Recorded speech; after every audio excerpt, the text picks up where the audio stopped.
Your sister deserves everything, Alexandra. She's always been the responsible one. My mother's words hung in the air of her hospital room, clinical and final as the beeping machines monitoring her heart. I kept my expression carefully neutral, the same mask I'd perfected over decades of family dinners and holiday gatherings. Through the window, Boston's skyline glittered against the evening sky, indifferent to the quiet devastation happening within these mint-green walls. Before we jump back in, tell us where you're tuning in from, and if this story touches you, make sure you're subscribed, because tomorrow I've saved something extra special for you. Mom, let's not talk about this now, I said softly, adjusting her blanket. You should rest. No, she insisted, her once commanding voice now paper-thin. I need you to understand. The house, the investments, everything goes to Diane. She has her family to think about, her children's education. You've always been so... She searched for the word. Unconventional. Unconventional. The polite term my family used for what they really meant. Disappointing.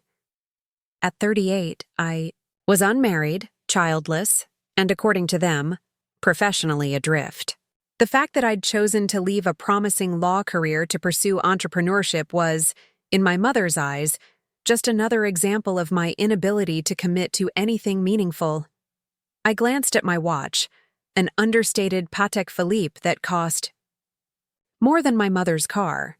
She'd never asked how a struggling entrepreneur could afford such luxury. My family had stopped asking questions about my life years ago, preferring instead to fill in the blanks with their own assumptions. I understand, Mom, I replied, the lie smooth and practiced. It's your decision. Her hand, papery and bruised from IV needles, reached for mine. You'll be okay, Alex. You always land on your feet somehow. The backhanded compliment was so typically her that I almost smiled. But Diane needs security. With 3 children and Richard's job always in flux. I nodded, thinking of my sister's sprawling Tudor home in Wellesley, her husband's BMW, their annual European vacations, the security she supposedly needed. I just need to know you won't contest the will, my mother continued, her eyes suddenly sharp with worry. Promise me there won't be any trouble. 10 years ago, such a request would have wounded me deeply. Today, I felt nothing but a distant sadness for the woman who'd never truly known me. There won't be any trouble, I assured her, and for once, I was telling the absolute truth. My mother's estate, the colonial house in Cambridge, her investment, portfolio, the summer cottage in Maine, was worth approximately $3.2 million. A considerable sum, certainly, but hardly worth disrupting my life over. Not when my own net worth quietly exceeded $10 million. Preparing and narrating this story took us a lot of time, so if you are enjoying it, subscribe to our channel. It means a lot to us. Now back to the story. The hospital corridor hummed with muted activity as I stepped out of my mother's room, nodding to the night nurse. My phone vibrated in my pocket. Another email from my operations manager in Singapore. I ignored it for now, Alex. My sister Diane stood by the coffee machine, her blonde hair pulled back in a perfect ponytail despite the late hour. Even in crisis, she maintained the appearance of the golden child, poised, prepared, put together. How is she? Diane asked, offering me a cup. I accepted the coffee even though hospital caffeine was a far cry from the single-origin beans I had delivered to my condo weekly. Tired, but lucid. The doctors say it's good she's talking so much. Diane nodded, her eyes red-rimmed but dry. Did she? She didn't finish the question, but I knew what she was asking. Yes, we discussed the will, I said evenly. Everything's going to you. She wanted to make sure I wouldn't contest it. Something flickered across my sister's face. Relief mingled with guilt. Alex, it's fine, I cut her off, not needing to hear whatever carefully crafted justification she'd prepared. Really, Di, Mom's right. You have the kids to think about. College isn't getting any cheaper. She flinched slightly at my casual tone. That's not, yes, the kids' education is important, but I wasn't angling for this. You know that, right? I studied my sister, 3 years my senior and a lifetime ahead in our mother's esteem. The perfect daughter who'd followed all the rules, prestigious university, respectable marriage, 3 photogenic children, charity board memberships. She genuinely believed she deserved everything, not out of greed, but because she'd done everything. Right, I know. I lied. Don't worry about it. Diane looked relieved, then curious. Will you be okay, though? Financially, I mean. Your business. She trailed off, clearly uncomfortable discussing money. My business was how my family referred to my work, always with that slight hesitation, as if they were talking about an embarrassing hobby. I'll manage, I said, sipping the bitter coffee.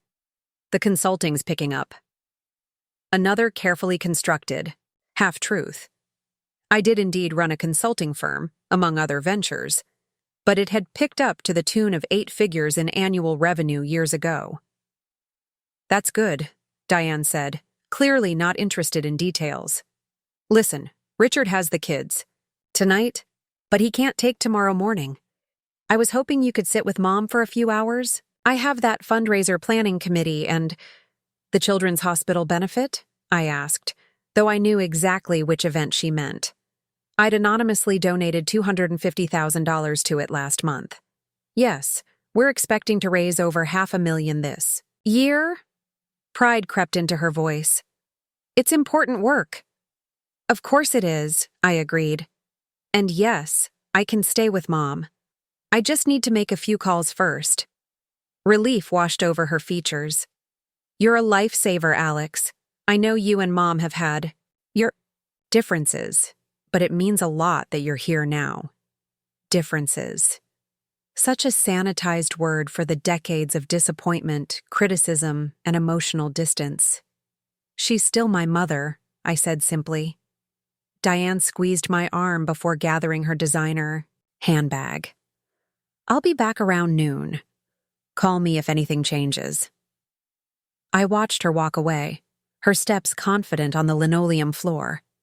My sister had never doubted her place in the world, or in our family. Must be nice. At 2 a.m., with my mother sleeping peacefully and the hospital corridor quiet, I finally answered my emails.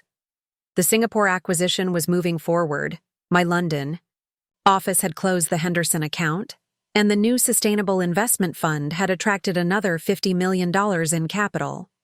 I moved silently through the digital empire I'd built, giving approvals, asking questions, shifting resources. None of the 200 people employed across my companies knew I was currently sitting in a vinyl hospital chair, watching my mother breathe.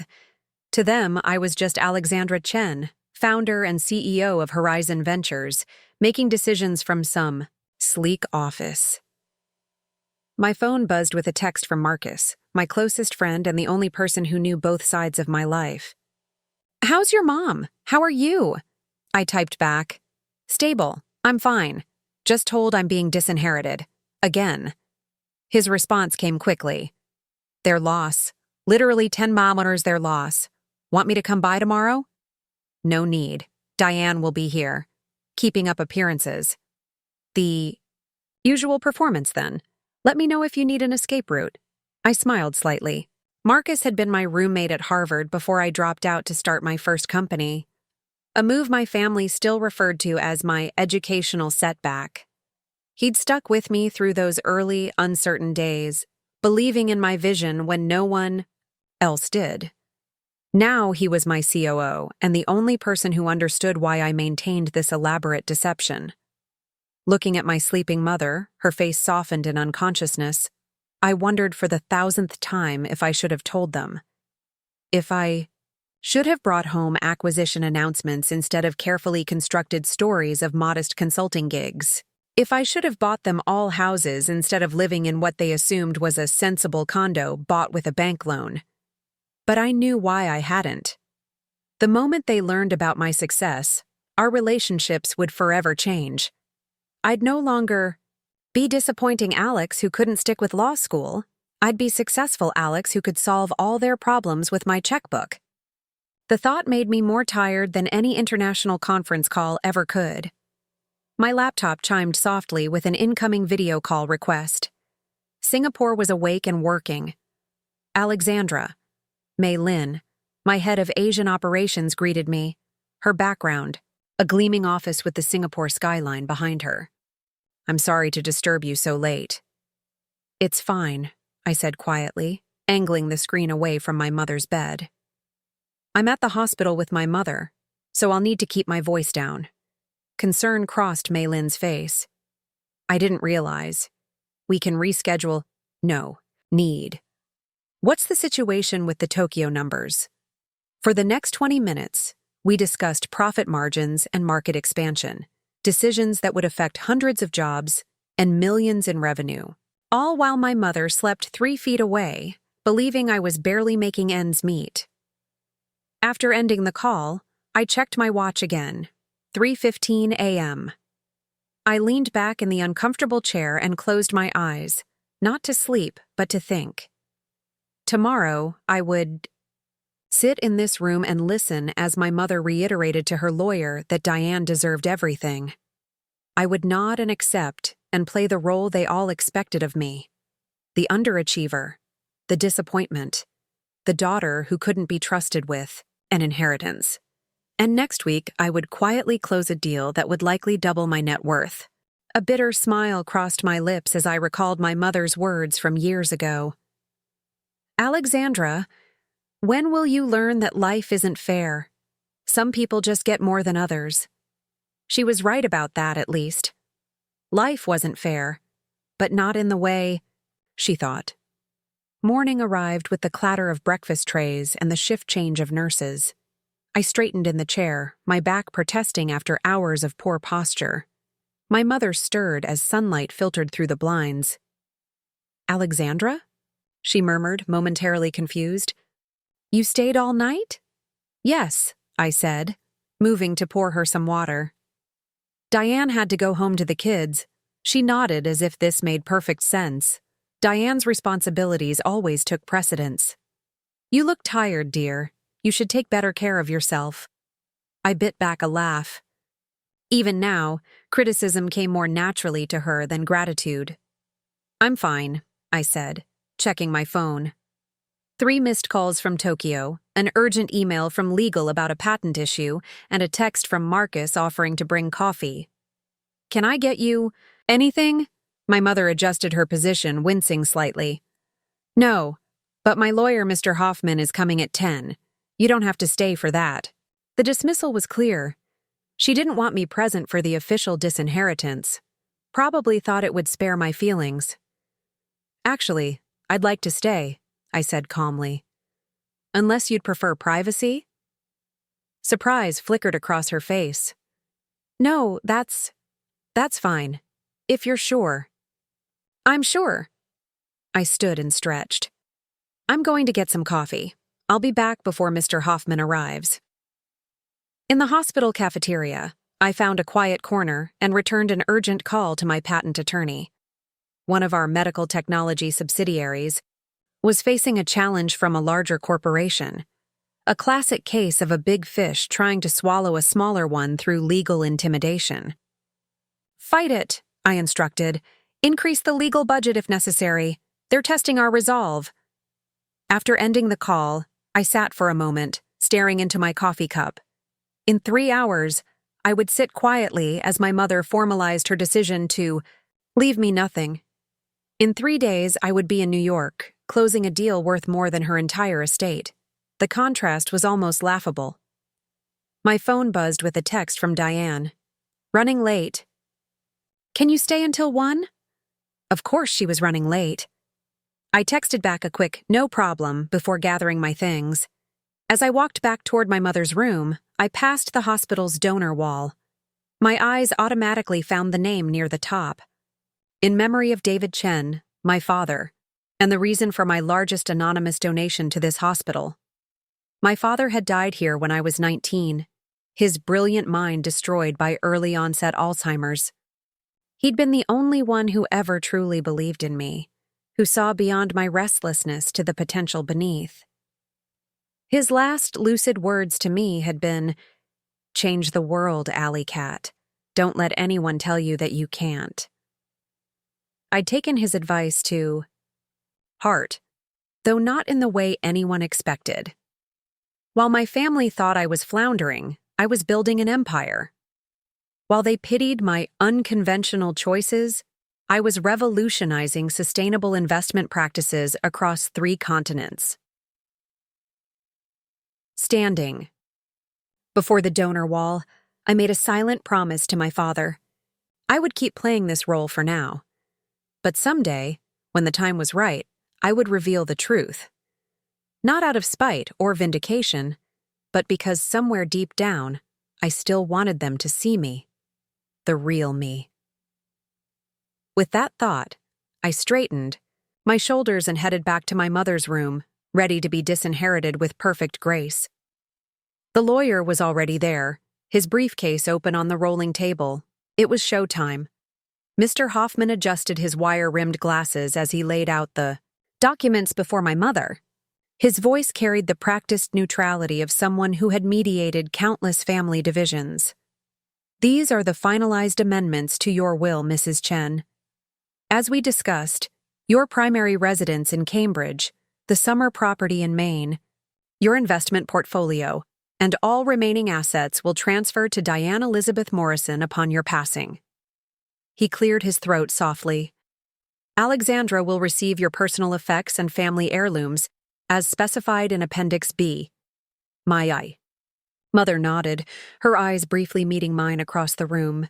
I maintained my calm expression, though internally I was calculating the exact value of those personal effects, approximately $50,000 worth of jewelry, photo albums, and my grandmother's china that nobody used.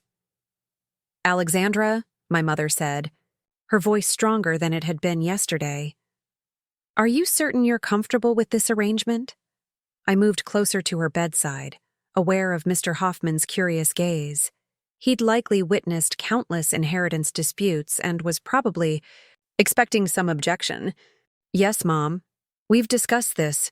It makes perfect sense." I placed my hand over hers, feeling the prominent bones beneath paper-thin skin. "I just want you to focus on getting better." Relief washed over her features. She'd been prepared for an argument, for tears or accusations. My acceptance was clearly unexpected. Mr. Hoffman coughed discreetly. "Well then, if you'll just sign here, Mrs. Chen." He indicated several flagged pages. "And Alexandra, since you're present, I'd like you to sign as a witness on the last page, acknowledging that you're aware of the terms." As I took the expensive fountain pen, probably billed to my mother at $300 an hour along with Hoffman's time, I noticed my mother watching me intently, searching for signs of resentment, perhaps, or the slightest indicator that I might cause problems later. I signed, with a flourish, my signature strong and confident. The same signature that appeared on major business deals and bank transfers encompassing millions of dollars. "There," I said, capping the pen and returning it to Hoffman. "All official." My mother visibly relaxed, sinking back against her pillows. "Thank you, Alexandra." The 3 simple words carried the weight of everything unsaid between us. Her relief that I wasn't fighting the arrangement, her lingering guilt at the inequity, and perhaps a touch of surprise that her supposedly irresponsible daughter was handling this with such maturity. "I'll have copies prepared and sent to both you and Diane," Mr. Hoffman said, gathering the documents into his leather portfolio. "Mrs. Chen, I wish you a speedy recovery." After a few more pleasantries, he departed, leaving me alone with my mother. The mechanical beeping of her heart monitor filled the silence between us. "That wasn't so bad, was it?"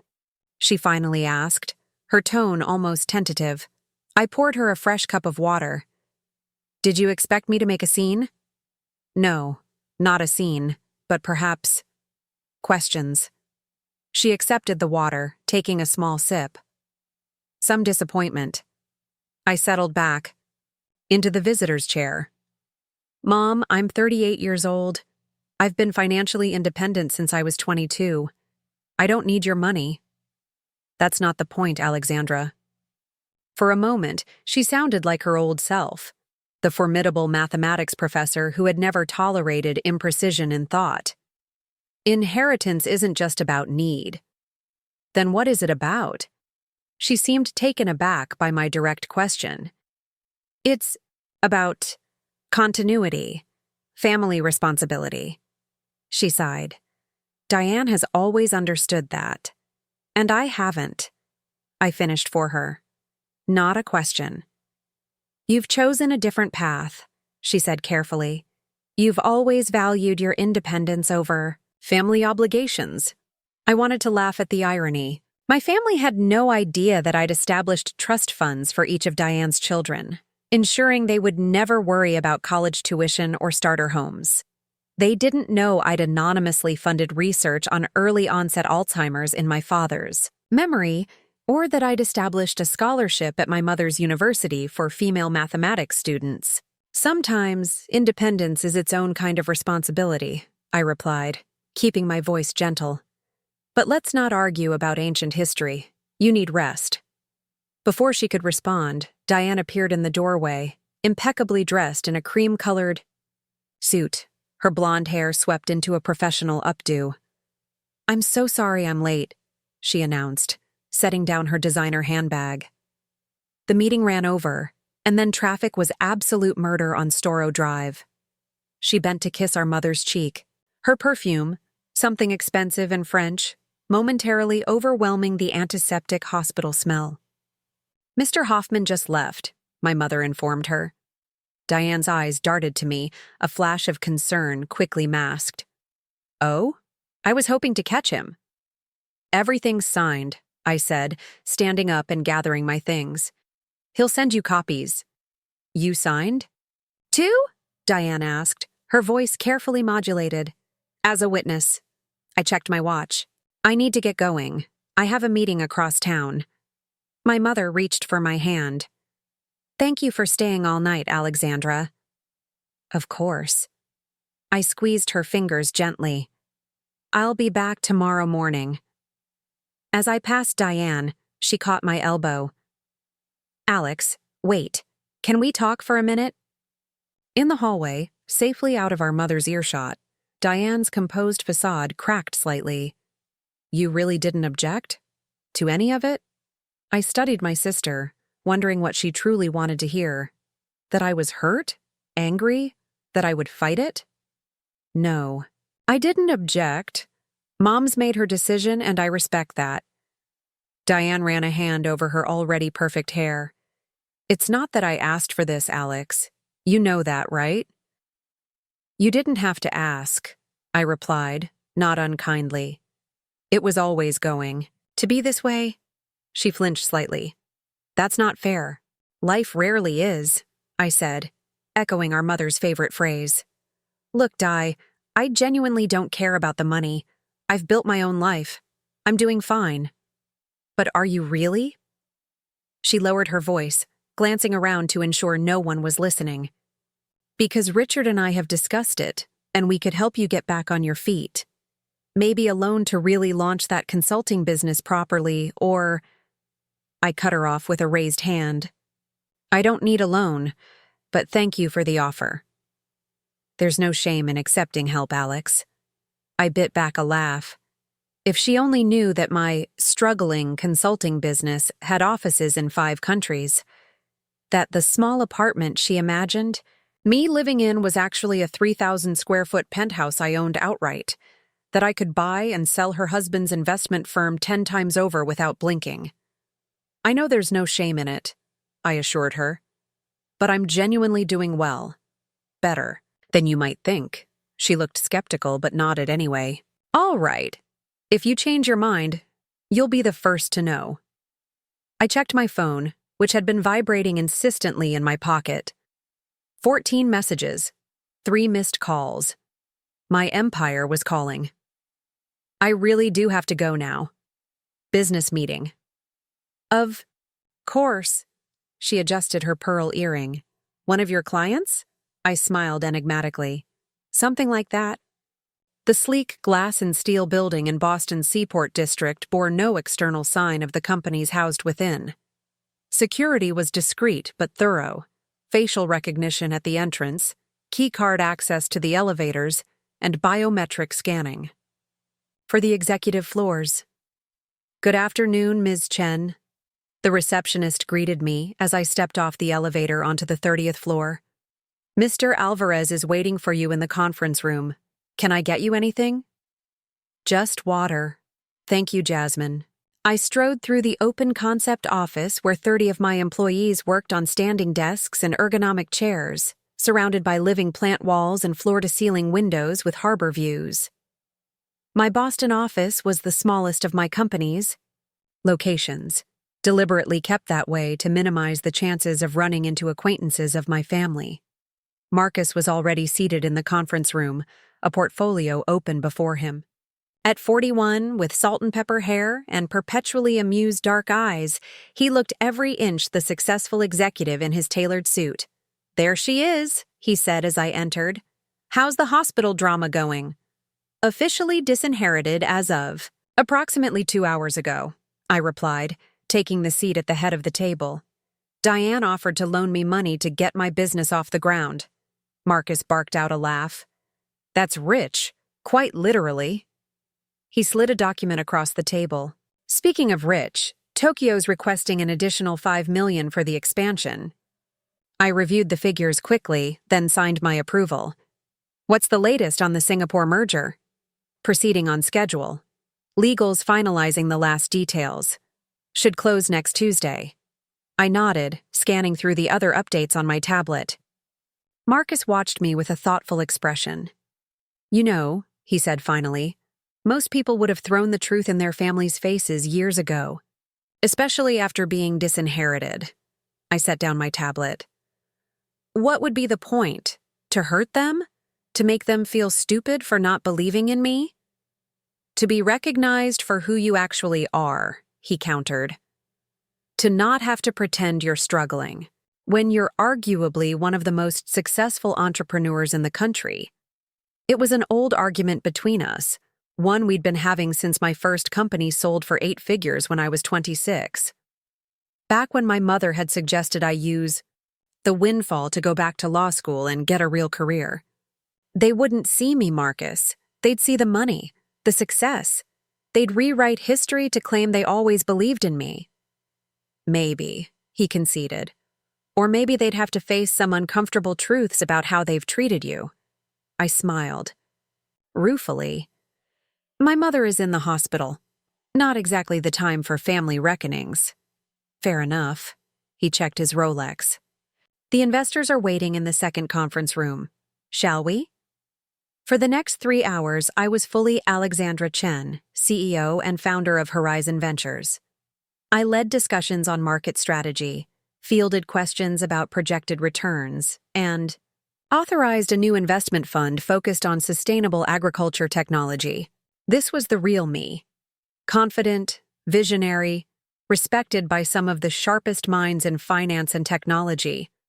No one in that room would ever describe me as unconventional, with that particular tone my mother used, a mixture of disappointment and resignation. Here, my unconventional thinking was precisely what made me valuable.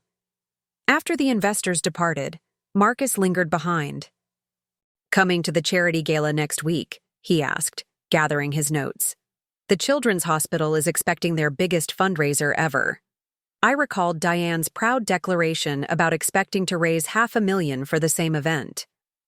I'll make an appearance, brief and anonymous as usual. One day you'll have to explain to me how you managed to attend these events for years without your sister ever noticing you're there. It's simple, I replied. Diane sees what she expects to see, and she doesn't expect to see her struggling sister at a $10,000 a plate charity gala. Back in my private office, I called the hospital to check on my mother. Her condition was stable, and Diane was still with her. Good. It gave me time to focus on work without guilt. I was deep into quarterly projections when my phone rang, an unknown number. Usually I would let it go to voicemail, but something compelled me to answer. Alexandra Chen. Ms. Chen, this is Dr. Patel from Boston General. I'm your mother's attending physician. My heart stuttered. Is she all right? She's stable, but we're seeing some concerning patterns in her latest test results. I'd like to discuss treatment options with you and your sister. Would you be able to come in this evening? Of course. What time? 7 would be ideal. I'll make sure your sister is notified as well. After hanging up, I sat motionless for several minutes, staring out at Boston Harbor. The late afternoon sun glinted off the water, boats moving slowly through the channel. My mother had been admitted for complications related to her heart condition, but Dr. Patel's tone suggested something more serious might be happening. I texted Marcus to reschedule our dinner meeting, then called my driver. If the news was as concerning as Dr. Patel implied, I might need to rearrange my schedule significantly. The Tokyo deal could proceed without my direct oversight, but Singapore would require attention. As my driver navigated through Boston's evening traffic, I found myself contemplating what might happen if my mother's condition deteriorated rapidly. Diane would be devastated, of course. Her relationship with our mother had always been close, the kind of maternal bond I'd never experienced. Would the loss bring Diane and me closer together, or would the inheritance issue drive us further apart? Not that I cared about the money, but Diane might expect me to harbor resentment. My thoughts were interrupted as we pulled up to the hospital entrance. I spotted Diane's Range Rover already parked in the visitor's lot. Of course she'd arrived early, probably brought flowers and a home-cooked meal too. Sure enough, when I entered my mother's room, fresh lilies had appeared on the windowsill and Diane was arranging what looked like homemade cookies on a tray. "Alex," she greeted me, surprise evident in her voice. "I didn't expect you back tonight." Dr. Patel called me directly, I explained, moving to our mother's bedside. She appeared to be sleeping. "How is she?" "The same, I think. Dr. Patel just said he wanted to discuss some test results." Diane lowered her voice. "I'm worried, Alex. He wouldn't tell me anything over the phone." Before I could respond, Dr. Patel entered, carrying a tablet and wearing the serious expression doctors reserve for difficult conversations. "Ms. Chen, Mrs. Morrison, thank you for coming," he began, closing the door behind him. "I've received your mother's comprehensive test results, and I'm afraid the situation is more complex than we initially thought." Diane reached for my hand. Instinctively, something she hadn't done since we were children. I squeezed her fingers, both of us bracing for what came next. "In addition to the heart condition we've been treating," Dr. Patel continued, "we've found evidence of advanced lymphoma. It appears to have been developing for some time, undetected." "Cancer?" Diane whispered, her grip tightening on my hand. "But how? She's had regular checkups. She's always been so health-conscious." Dr. Patel's expression was sympathetic but frank. "This particular form can be quite insidious, presenting with symptoms easily attributed to other conditions. Your mother's heart issues likely masked the early warning signs." "What's the prognosis?" I asked, my voice steadier than I felt. Dr. Patel hesitated. "Given the advanced stage and your mother's age and existing cardiac condition, treatment options are limited. We can certainly attempt to slow progression, make her comfortable, but I want to be honest with you both. We're looking at months rather than years." Diane made a small choked sound beside me. I kept my eyes on Dr. Patel. "How many months?" 6 at most, possibly fewer. The room seemed to tilt slightly. 6 months. After decades of emotional distance, complicated feelings, and missed connections, we had 6 months left with our mother. "Does she know?" I asked. "Not yet. I wanted to speak with you both first. Diane was openly crying now, her perfect composure cracked. We can't just... I put my arm around my sister's shoulders, feeling her lean into me like she hadn't done in 20 years. What's the next step, Dr. Patel?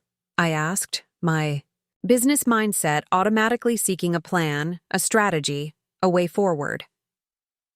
We'll start palliative care immediately. There are some treatments that might extend her comfort and possibly her time slightly. I'd like to bring in our oncology team tomorrow to discuss the specifics.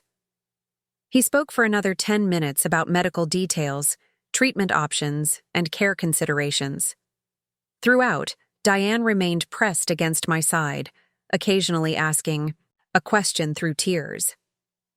I remained outwardly calm, asking practical questions about home care, pain management, and quality of life considerations.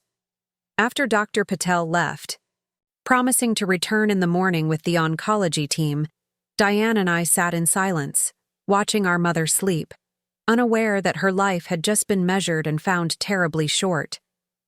6 months, Diane finally whispered. How do we tell her, Alex? How do we possibly tell her?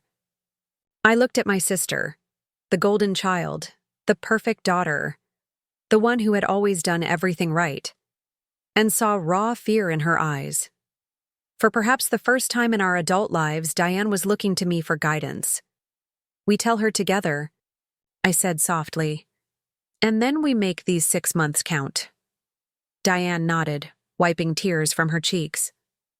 She always wanted to see Paris again, and there's that mathematics conference in London next month she was planning to attend. I made a mental note to have my assistant arrange for a private medical jet. We'll make it happen.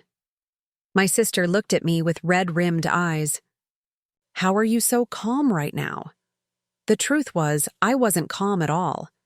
Beneath my composed exterior, my mind was racing, calculating how to clear my schedule, how to ensure my mother received the absolute best care, how to make whatever time she had left as meaningful as possible. But there was something else too, a strange, sad realization that my mother would die never knowing who I truly was. Never understanding that her unconventional daughter had built something remarkable. That I had, in my own way, changed the world, just as my father had encouraged. Someone has to be, I told Diane. You can fall apart if you need to. I've got this. And I did. What Diane didn't know, what none of them knew, was that handling impossible situations under extreme pressure was exactly what had made me successful in the first place. As my mother stirred slightly in her sleep, I made a silent promise. These 6 months would be different. Not a complete revelation, perhaps, but a chance to build something new between us before the end, even if she never knew about the $10 million secret. The oncology team arrived promptly at 9 the next morning. 5 specialists in crisp white, coats with sympathetic eyes that had delivered similar news hundreds of times before.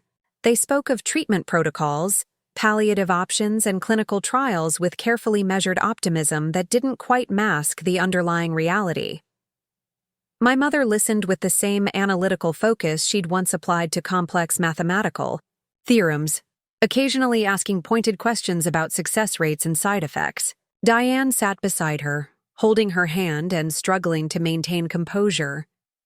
I stood by the window, absorbing every detail while mentally adjusting timelines and strategies.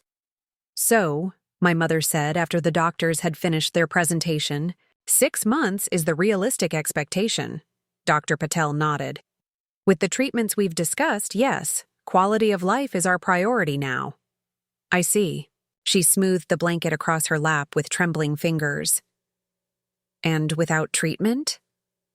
Mother, Diane interjected, her voice breaking. Of course you'll have treatment. My mother patted Diane's hand. It's a relevant question, dear. She looked back at Dr. Patel expectantly. 3 months, perhaps less, he replied, and the final stages would be considerably more difficult. A tense silence filled the room. My mother's gaze drifted to the window, to the slice of blue sky visible beyond the hospital buildings. "I'll need to consider my options," she finally said. "Alexandra, would you show the doctors out?" In the hallway, I pulled Dr. Patel aside while the other specialists dispersed. "I'd like to discuss private care options," I said quietly, "and the possibility of international travel with medical support." He looked surprised. "Ms. Chen, your mother's condition will require specialized care. International travel would be extremely challenging, both logistically and physically for her." "I understand the complications," I replied, keeping my voice low. "Cost isn't an issue. I'm prepared to arrange whatever is necessary. Private nurses, medical equipment, even physicians to travel with her if needed." Dr. Patel studied me for a moment, clearly recalibrating his assumptions.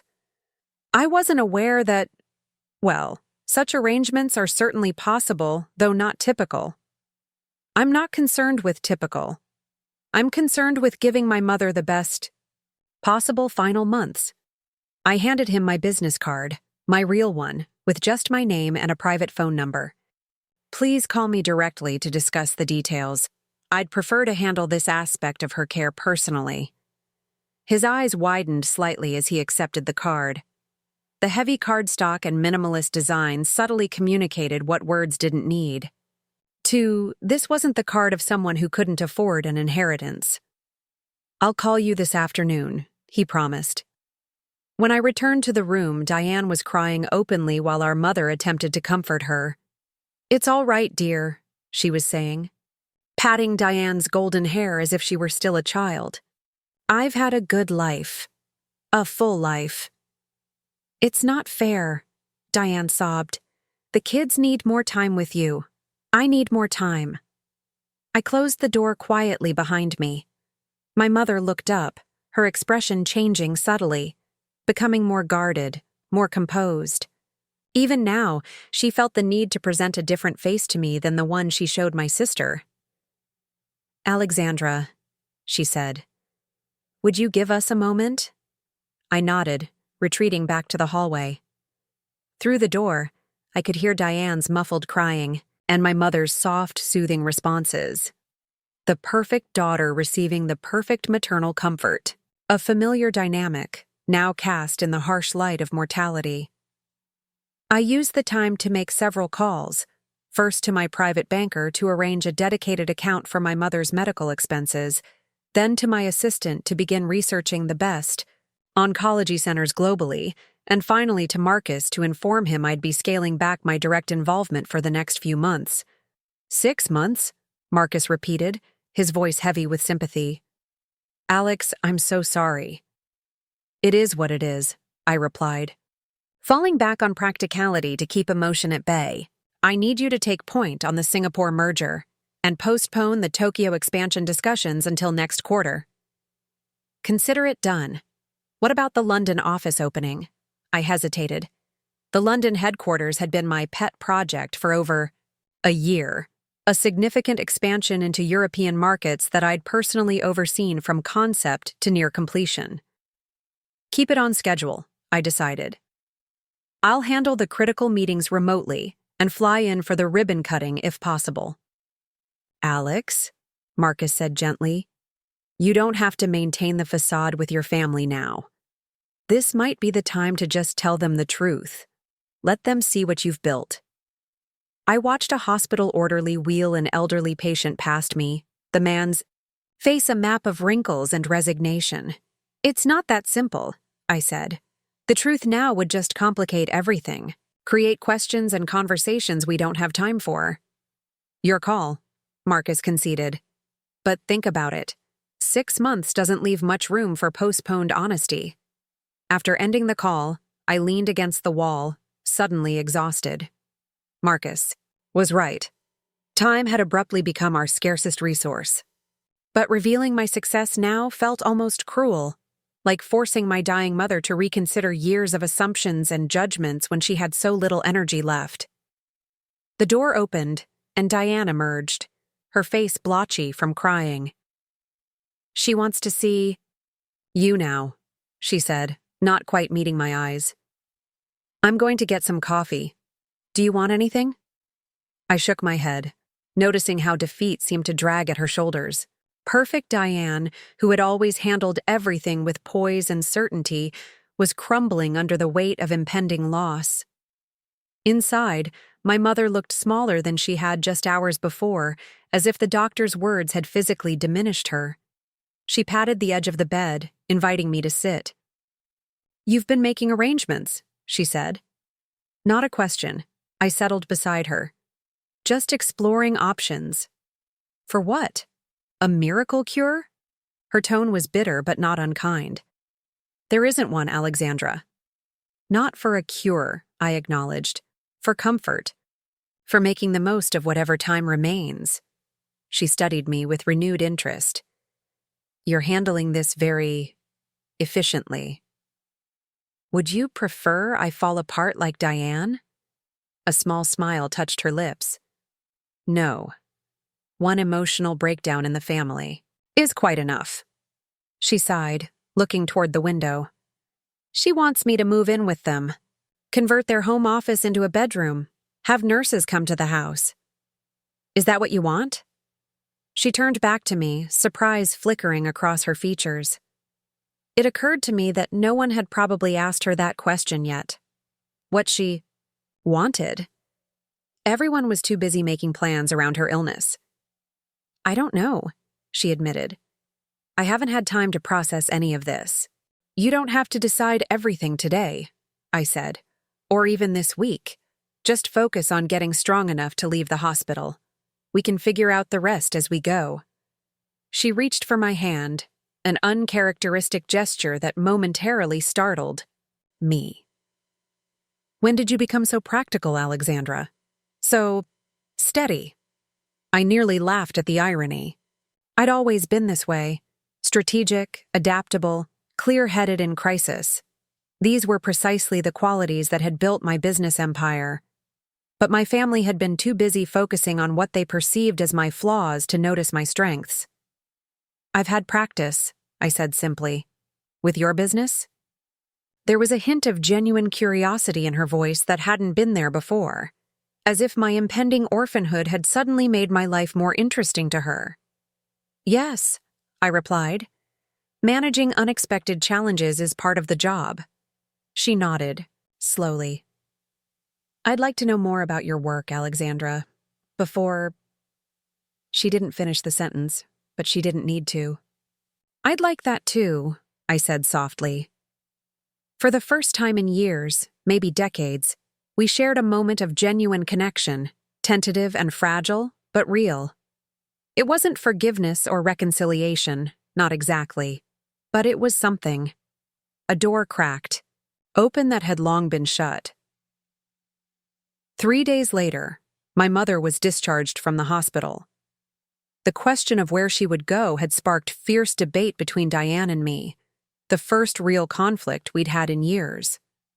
She should be with family, Diane had insisted, with my children, in a proper home, not alone in that big house with strangers caring for her.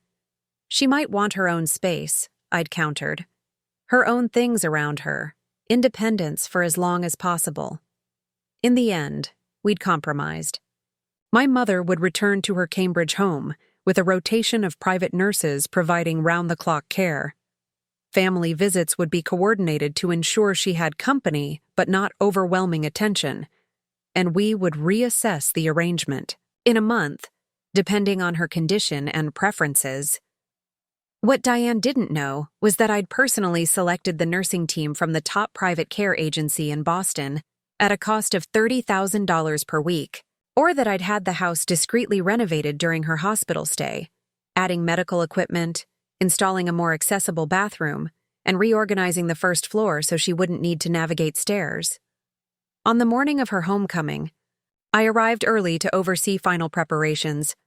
The head nurse, Elena, was efficiently organizing medications in the newly converted study that would serve as my mother's bedroom.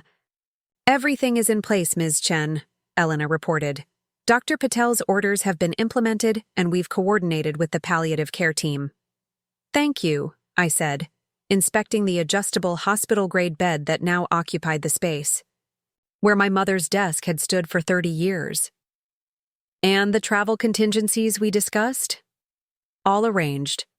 Should Mrs. Chen wish to travel, we have protocols prepared for various scenarios and destinations.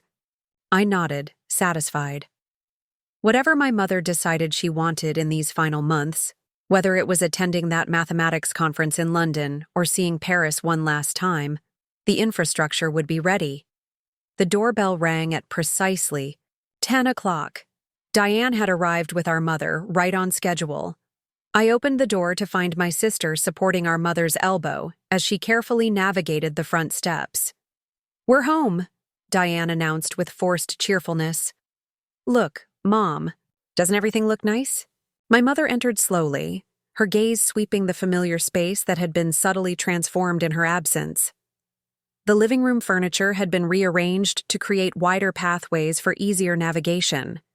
Medical equipment was discreetly integrated into the decor. Fresh flowers brightened every surface. "You've been busy," she remarked, her sharp eyes missing nothing. "Just a few adjustments," I said, guiding her toward the converted study. "To make things more comfortable." She paused at the threshold, taking in the medical bed, the oxygen equipment, the monitors that would become part of her daily existence. "My study," she murmured. "We can move you upstairs later if you prefer," I said quickly. "This just seemed more practical for now." She shook her head. "No, this makes sense."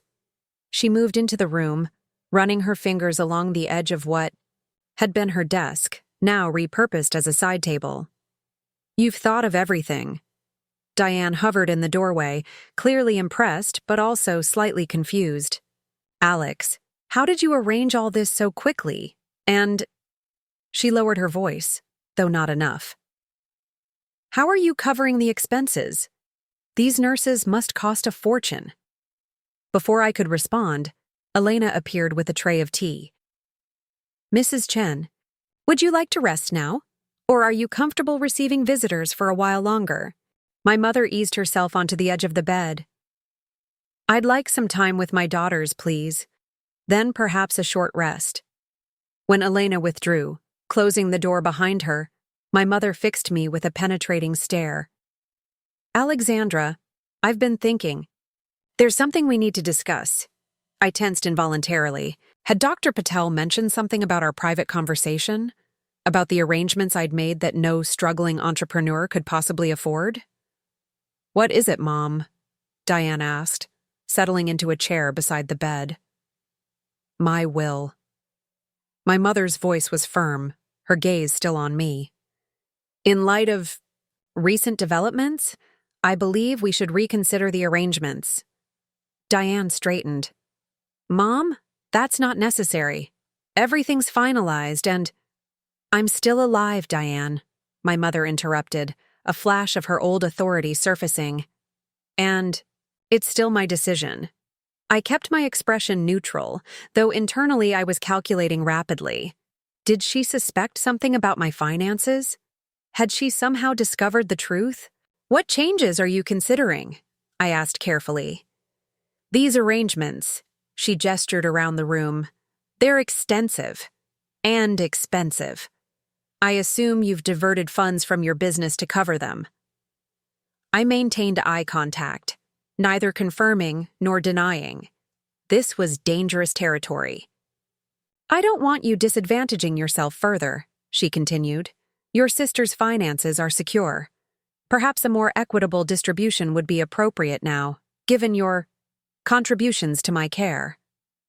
The irony was almost painful.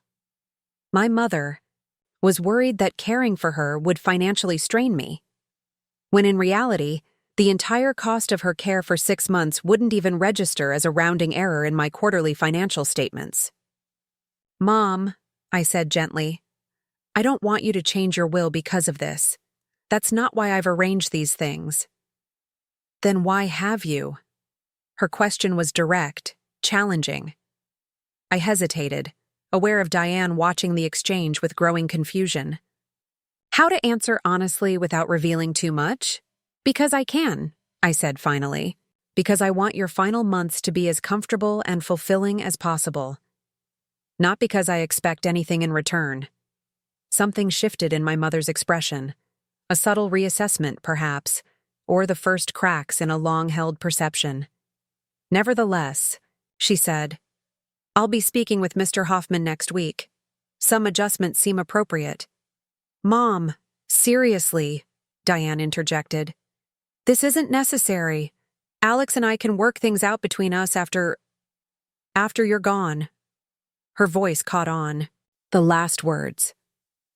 Our mother reached for Diane's hand. I need to do this while I still can, dear. While my mind is still clear. I recognized the tone. The discussion was closed. Whatever changes she planned to make to her will, she'd made up her mind. It was both touching and frustrating. Her attempt at fairness coming far too late and for all the wrong reasons. The conversation shifted to more practical matters, medication schedules, doctor appointments, and which of her colleagues she wanted to notify personally about her condition. Throughout, I could feel Diane watching me with a mixture of gratitude and suspicion, clearly wondering how I'd managed to arrange such comprehensive care so quickly. After our mother tired and Elena returned to help her rest, Diane cornered me, in the kitchen. Okay, what's going on? She demanded in a hushed voice. Private nurses? Medical equipment? A complete home renovation in 3 days? How are you affording all this? I busied myself making coffee. I've been saving, and I have. Resources you don't know about. What resources? Last month you were talking about possibly downsizing your apartment to cut expenses. Had I said that? I tried to remember what fiction I'd presented during our last family dinner. The lies had become so routine that sometimes I lost track of the specific details. I may have exaggerated my financial concerns, I admitted, choosing my words carefully. Business has been better than I've let on. Diane stared at me. How much better? I handed her a cup of coffee. Good enough that Mom's care isn't going to bankrupt me.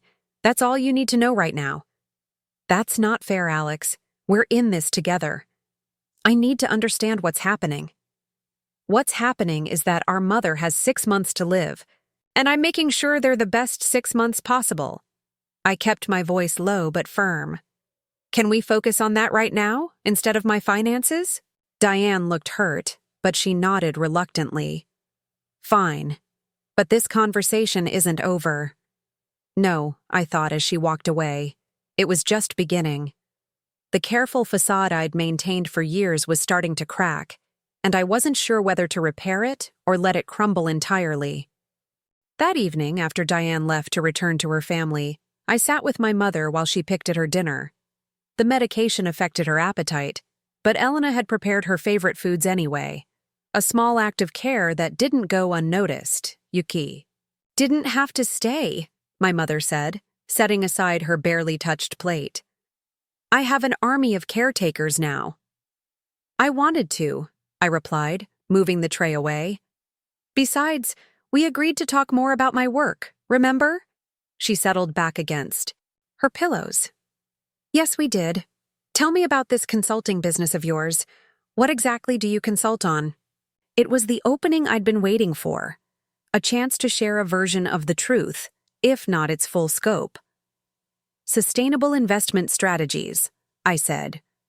Helping companies and individuals direct capital toward environmentally and socially responsible enterprises while maintaining competitive returns. Her eyebrows rose slightly. That sounds more substantial than I realized. It is. I allowed a hint of pride to color my voice. The firm has grown considerably in the last few years. And you built this yourself? Without partners? I thought of Marcus, of the 200 employees across 5 countries, of the executive team that had helped transform my vision into reality. I had help, I acknowledged. But yes, it's my company. My vision. She studied me with newfound curiosity. Your father would have been proud. He always said you had an entrepreneur's mind. I never quite saw it myself. The mention of my father created a momentary tightness in my chest. He encouraged me to think differently, to see opportunities where others saw obstacles. He indulged. "You?" she corrected, though without her usual criticism. But perhaps he saw something I missed. It was as close to an admission as I'd ever heard from her, an acknowledgement that her assessment of me might have been incomplete. In her remaining time, I wondered how much more she might come to understand. "Would you like to see our website?" I offered impulsively, pulling out my phone. "Get a better sense of what we do?" She nodded, accepting the phone as I pulled up Horizon Ventures' public site. I watched as she scrolled through pages detailing our investment philosophy, our global projects, and our impressive client list. "This is quite sophisticated," she said finally, handing the phone back. "You've obviously found your niche." In me. That moment, I made a calculated decision. Not complete honesty, but perhaps a step toward it. "Mom," I said carefully, "there's something I should clarify. My business is doing more than just, well.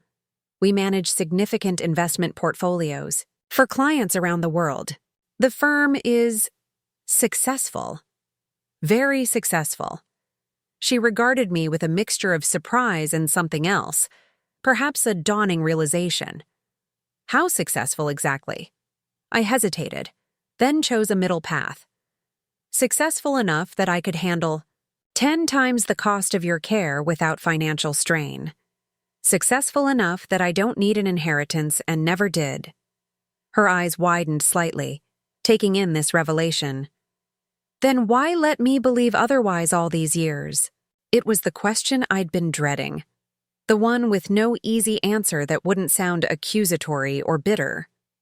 Because once the money became part of the equation, everything would have changed, I said finally. Our relationship, how you saw me, how the family treated me. I wanted to be valued, or not, for who I am, not for what I have. My mother was silent for a long moment, processing this partial truth.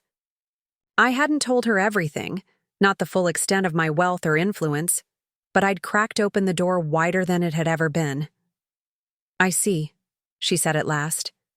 "And does Diane know?" "No. No one in the family knows. Just you now." She nodded slowly, then met my eyes with unexpected directness.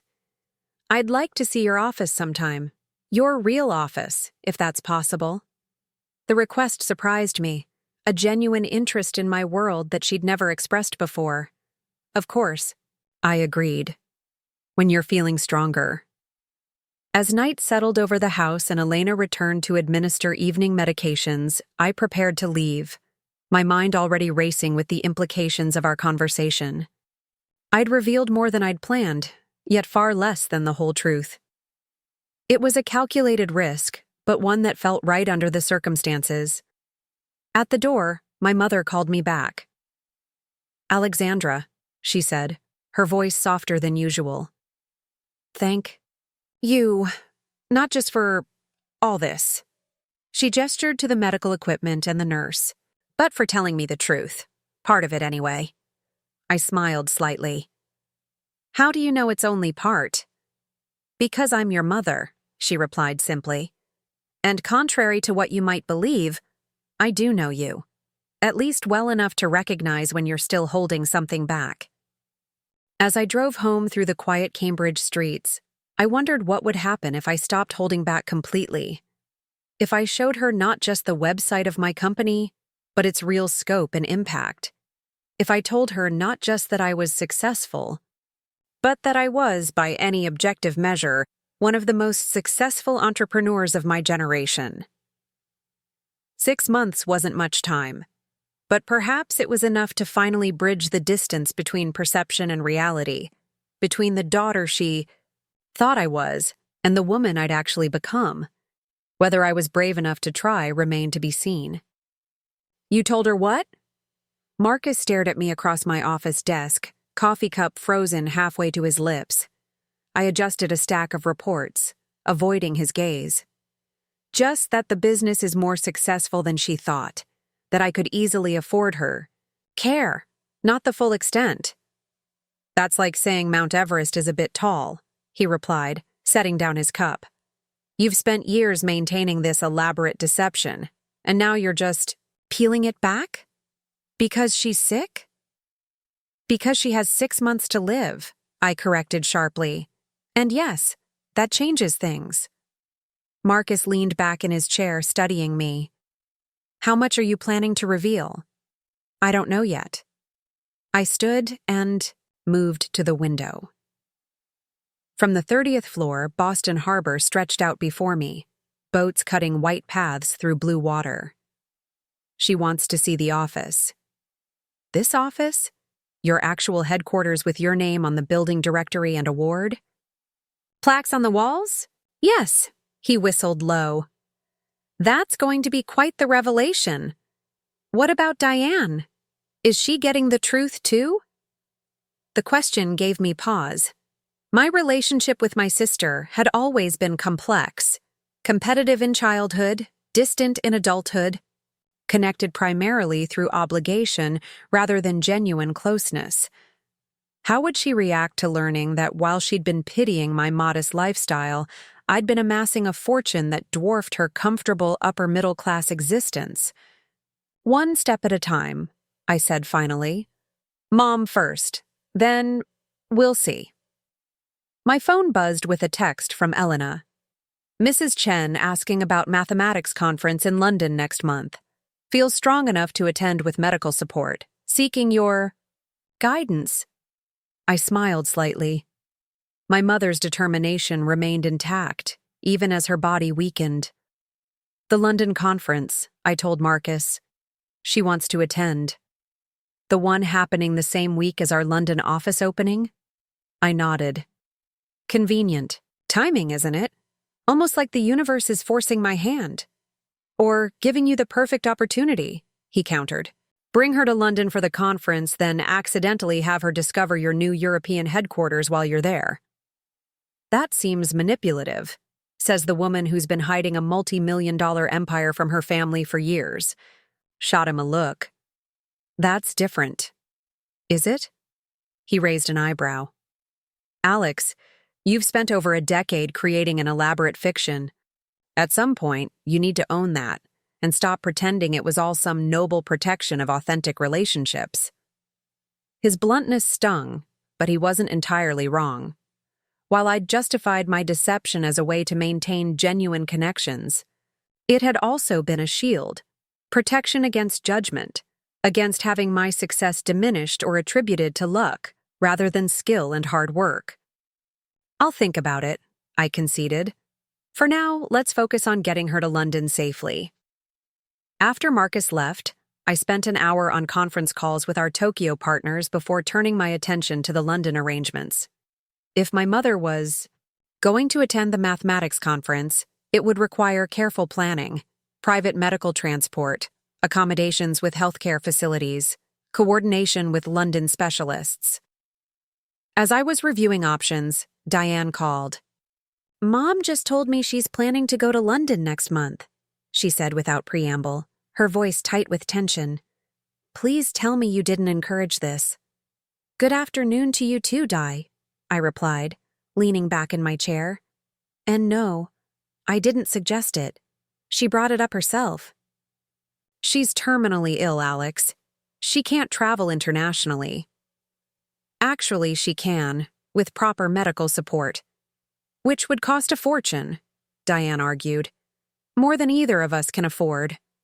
I bit back a laugh at the irony. Let me worry about that. If Mom wants to attend this conference, if it's important to her, then we should make it happen. I don't understand you, Diane said, frustration evident in her voice. First the private nurses, now international travel with medical support. Where is this money coming from, Alex? Are you in debt? Borrowing against your future? What? The moment stretched between us, ripe with possibility. I could tell her the truth now, end the charade over the phone with a few simple sentences. I'm worth over $10 million. I own a global investment firm. I've been hiding my success from all of you for years. Instead, I said, I told you before, business is better than I've let on. I have resources. That's not an answer. Her voice rose in frustration. We're talking about hundreds of thousands of dollars here, not a few extra consulting clients. Diane, listen carefully, I said, keeping my voice level. I can afford Mom's care. I can afford to get her to London. I'm not in financial trouble, and I'm not making reckless decisions. Can we please just focus on what's best for her right now? There was a long silence on the other end of the line. When Diane spoke again, her voice was quieter, almost wounded. You're keeping secrets from me. After everything we're going through together with Mom, you still don't trust me enough to be honest. The accusation hit harder than expected. My sister might be the favored child, the one who'd made all the right choices according to our mother. But she wasn't wrong about this. It's complicated, Di, I said finally. And yes, there are things I haven't told you, but not because I don't trust you. It's been this way for so long that changing it feels impossible. Nothing's impossible, she replied. You're the one who always taught me that when we were kids, remember? When I wanted to give up on that science project in 5th grade? The memory surfaced unexpectedly. Diane in tears over a failed experiment, me staying up all night helping her rebuild it, insisting that setbacks were just part of the process. A rare moment of sisterly solidarity in our competitive childhood, I remember, I said softly. We used to be a team, Alex, before everything, before we grew up and grew apart. With Mom dying, couldn't we at least try to find that again? I closed my eyes, feeling the weight of years of distance and deception. Yes, I said finally. We could try. Then start by telling me the truth. All of it. I took a deep breath. Not over the phone. When I see you next, we'll talk. Really talk. Promise? I promise. After hanging up, I sat motionless at my desk, contemplating what I'd just committed to. Telling Diane the truth meant dismantling a facade I'd maintained for most of our adult lives. It meant opening myself to her judgment, her hurt, her inevitable questions about why I'd kept such massive secrets for so long. But keeping the truth from her was becoming unsustainable. The elaborate care arrangements for our mother had created too many questions, too many inconsistencies in my carefully constructed narrative of modest success. My phone rang again, Elena calling about my mother's medication schedule. After addressing her questions, I asked how my mother was doing emotionally. Surprisingly well, Elena replied. She's quite determined about this London trip. She mentioned it's her last chance to see colleagues she's worked with for decades. And she hesitated. And what? She asked if you'd be traveling with her. Specifically you, not your sister. The information gave me pause.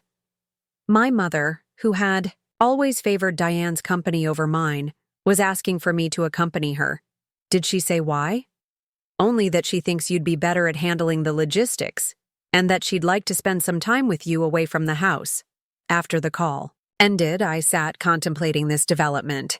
Perhaps our brief conversation about my business had sparked genuine curiosity. Or maybe, facing mortality, she was finally interested in knowing the daughter she'd never fully understood. Either way, London was rapidly becoming a pivotal moment in our relationship, a chance for at least partial honesty before time ran out. 2 weeks later, I arrived at my mother's house for our weekly family dinner, a tradition Diane had insisted on maintaining despite the circumstances. As I pulled into the driveway, I noticed Richard's BMW already parked outside, along with Diane's Range Rover. The whole family had arrived before me, as usual. Inside, the scene was one of forced normalcy. Diane was in the kitchen, arranging a catering delivery onto serving platters while pretending she'd cooked it herself. Richard was pouring wine in the dining room. Their children, Michael, Elizabeth, and little Sophie, were sprawled in the living room, absorbed in their devices, and my mother, notably thinner than she'd been a month ago, was seated in her wheelchair watching them all with a contemplative expression. Alexandra, she greeted me, her face brightening slightly. Right on time. I bent to kiss her cheek, noticing how her skin had taken on a papery translucence. Traffic was light. How are you feeling today? Well enough, she replied. Elena tells me you've made arrangements for London. I nodded, keeping my voice low. Everything's set. Private medical transport, accommodations near the conference venue, specialists on call. It all sounds very thorough. Her eyes studied me with the same analytical focus she'd once applied to mathematical problems. And expensive. Don't worry about the cost. I'm not worried, she said. I'm curious. You've become quite adept at managing complex situations, Alexandra. It makes me wonder what else you've been managing that I know nothing about. Before I could respond, Diane called us to dinner. The family gathered around the dining table, a choreographed performance of normalcy in the face of impending loss. Richard discussed his investment firm's latest client win. Diane detailed her charity committee's fundraising success. The children offered minimal updates about school and activities when prompted. And what about you, Alex? Richard asked, his tone carrying the faint condescension he always used when discussing my career. How's the consulting going? I felt my mother's gaze on me, alert and curious after our recent conversation. It's going well, I said, taking a sip of wine. Actually, I have a business trip to London coming up, coincidentally the same week as Mom's conference, so I'll be traveling with her. London? Richard looked surprised. International clients now? That's impressive. Isn't it? My mother interjected, a new note in her voice, something that sounded almost like pride. Alexandra's business is apparently quite successful, more so than any of us realized. Diane's head snapped up, her eyes locking with mine across the table. Really? How successful exactly? The moment had arrived sooner than I'd planned. My mother watching with interest, Diane with barely concealed impatience, Richard with skepticism. Even the children seemed to sense the sudden tension, looking up from their plates. Actually, I began carefully, I've been meaning to talk to you all about that. My work isn't just freelance consulting as you might have thought. I run a company. A successful investment firm focused on sustainable enterprises. Richard gave a patronizing smile. Well, that sounds ambitious. How many employees do you have? 5? 10? 217 at last count, I replied evenly. Across offices in Boston, New York, Singapore, Tokyo, and as of next month, London. The silence that followed was absolute. Richard's fork froze halfway to his mouth. Diane stared at me in disbelief. Only my mother seemed unsurprised, though even she appeared taken aback by the scale. That's not possible, Richard finally sputtered. You'd have mentioned something that significant before. Would I? I held his gaze. When exactly would that have come up naturally? During holiday dinners when everyone was discussing Diane's perfect children and your golf handicap? Or perhaps when Mom was explaining why Diane deserved her entire inheritance because I couldn't be trusted with money? Alexandra, my mother said softly, a warning in her tone. I'm sorry, I said, not feeling sorry at all. But it's the truth. I've built something substantial, something I'm proud of. And yes, I've kept it to myself for years because I wanted relationships based on something other than my financial success. Diane's expression had transformed from shock to hurt. How substantial? She asked quietly. Alex, how successful are we talking about here? I took a deep breath. Very successful. The company manages over $2 billion in assets, and my personal net worth is… I hesitated, then decided on complete honesty. Over $10 million. Richard choked on his wine. Michael, my 13-year-old nephew, gasped audibly. Diane's face went completely blank with shock. 10 million, she repeated, her voice faint. But you live in that tiny condo, you drive a Subaru, you've borrowed clothes from me for events. All choices, I confirmed, all part of keeping my professional and personal lives separate. My mother's hand trembled slightly as she set down her water glass. I had no idea the scale, she murmured. When you said successful, I thought perhaps a few million in company. Valuation, not... She trailed off, seemingly unable to process the full reality. Why? Diane demanded, anger beginning to replace shock. Why would you pretend to be struggling financially for years? Let us worry about you? Let Mom change her. Will, because she thought you couldn't be trusted with money? I never said I was struggling, I corrected. I just didn't correct your assumptions. And as for Mom's will, I genuinely don't need her money. I never did. That's not what this is about. Then what is it about? Richard challenged. Because, from where I'm sitting, it looks like you've been playing some kind of bizarre game with your family for years. Testing us, maybe? Seeing if we'd care about you without your money? His assessment hit uncomfortably close to the truth, though he'd simplified a complex emotional reality. It wasn't a game, I said quietly. It was self-preservation. Once money enters relationships, it changes everything.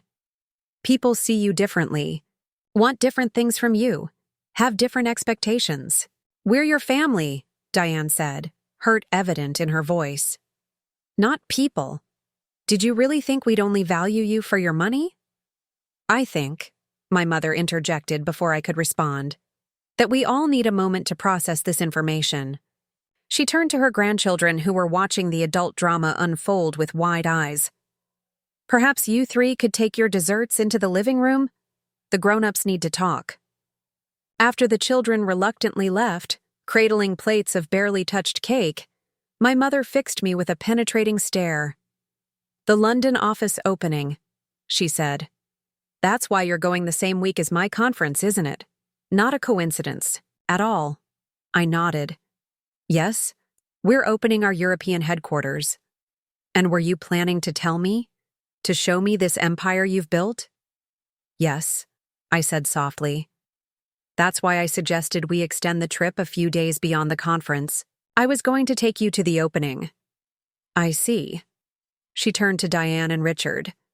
And what do you two think of this revelation? Richard looked like he was still processing, his investment banker mind clearly recalculating everything he thought he knew about his sister-in-law. Diane, however, had moved from shock to something more complex, a mixture of hurt, confusion, and what looked suspiciously like admiration. I think, Diane said slowly, that my little sister has been extraordinary without any of us noticing, and I'm not sure whether to be angry that she kept it from us or impressed that she built all this while we were underestimating her. Both would be appropriate, I suggested with a small smile. $10 million, Richard repeated, shaking his head.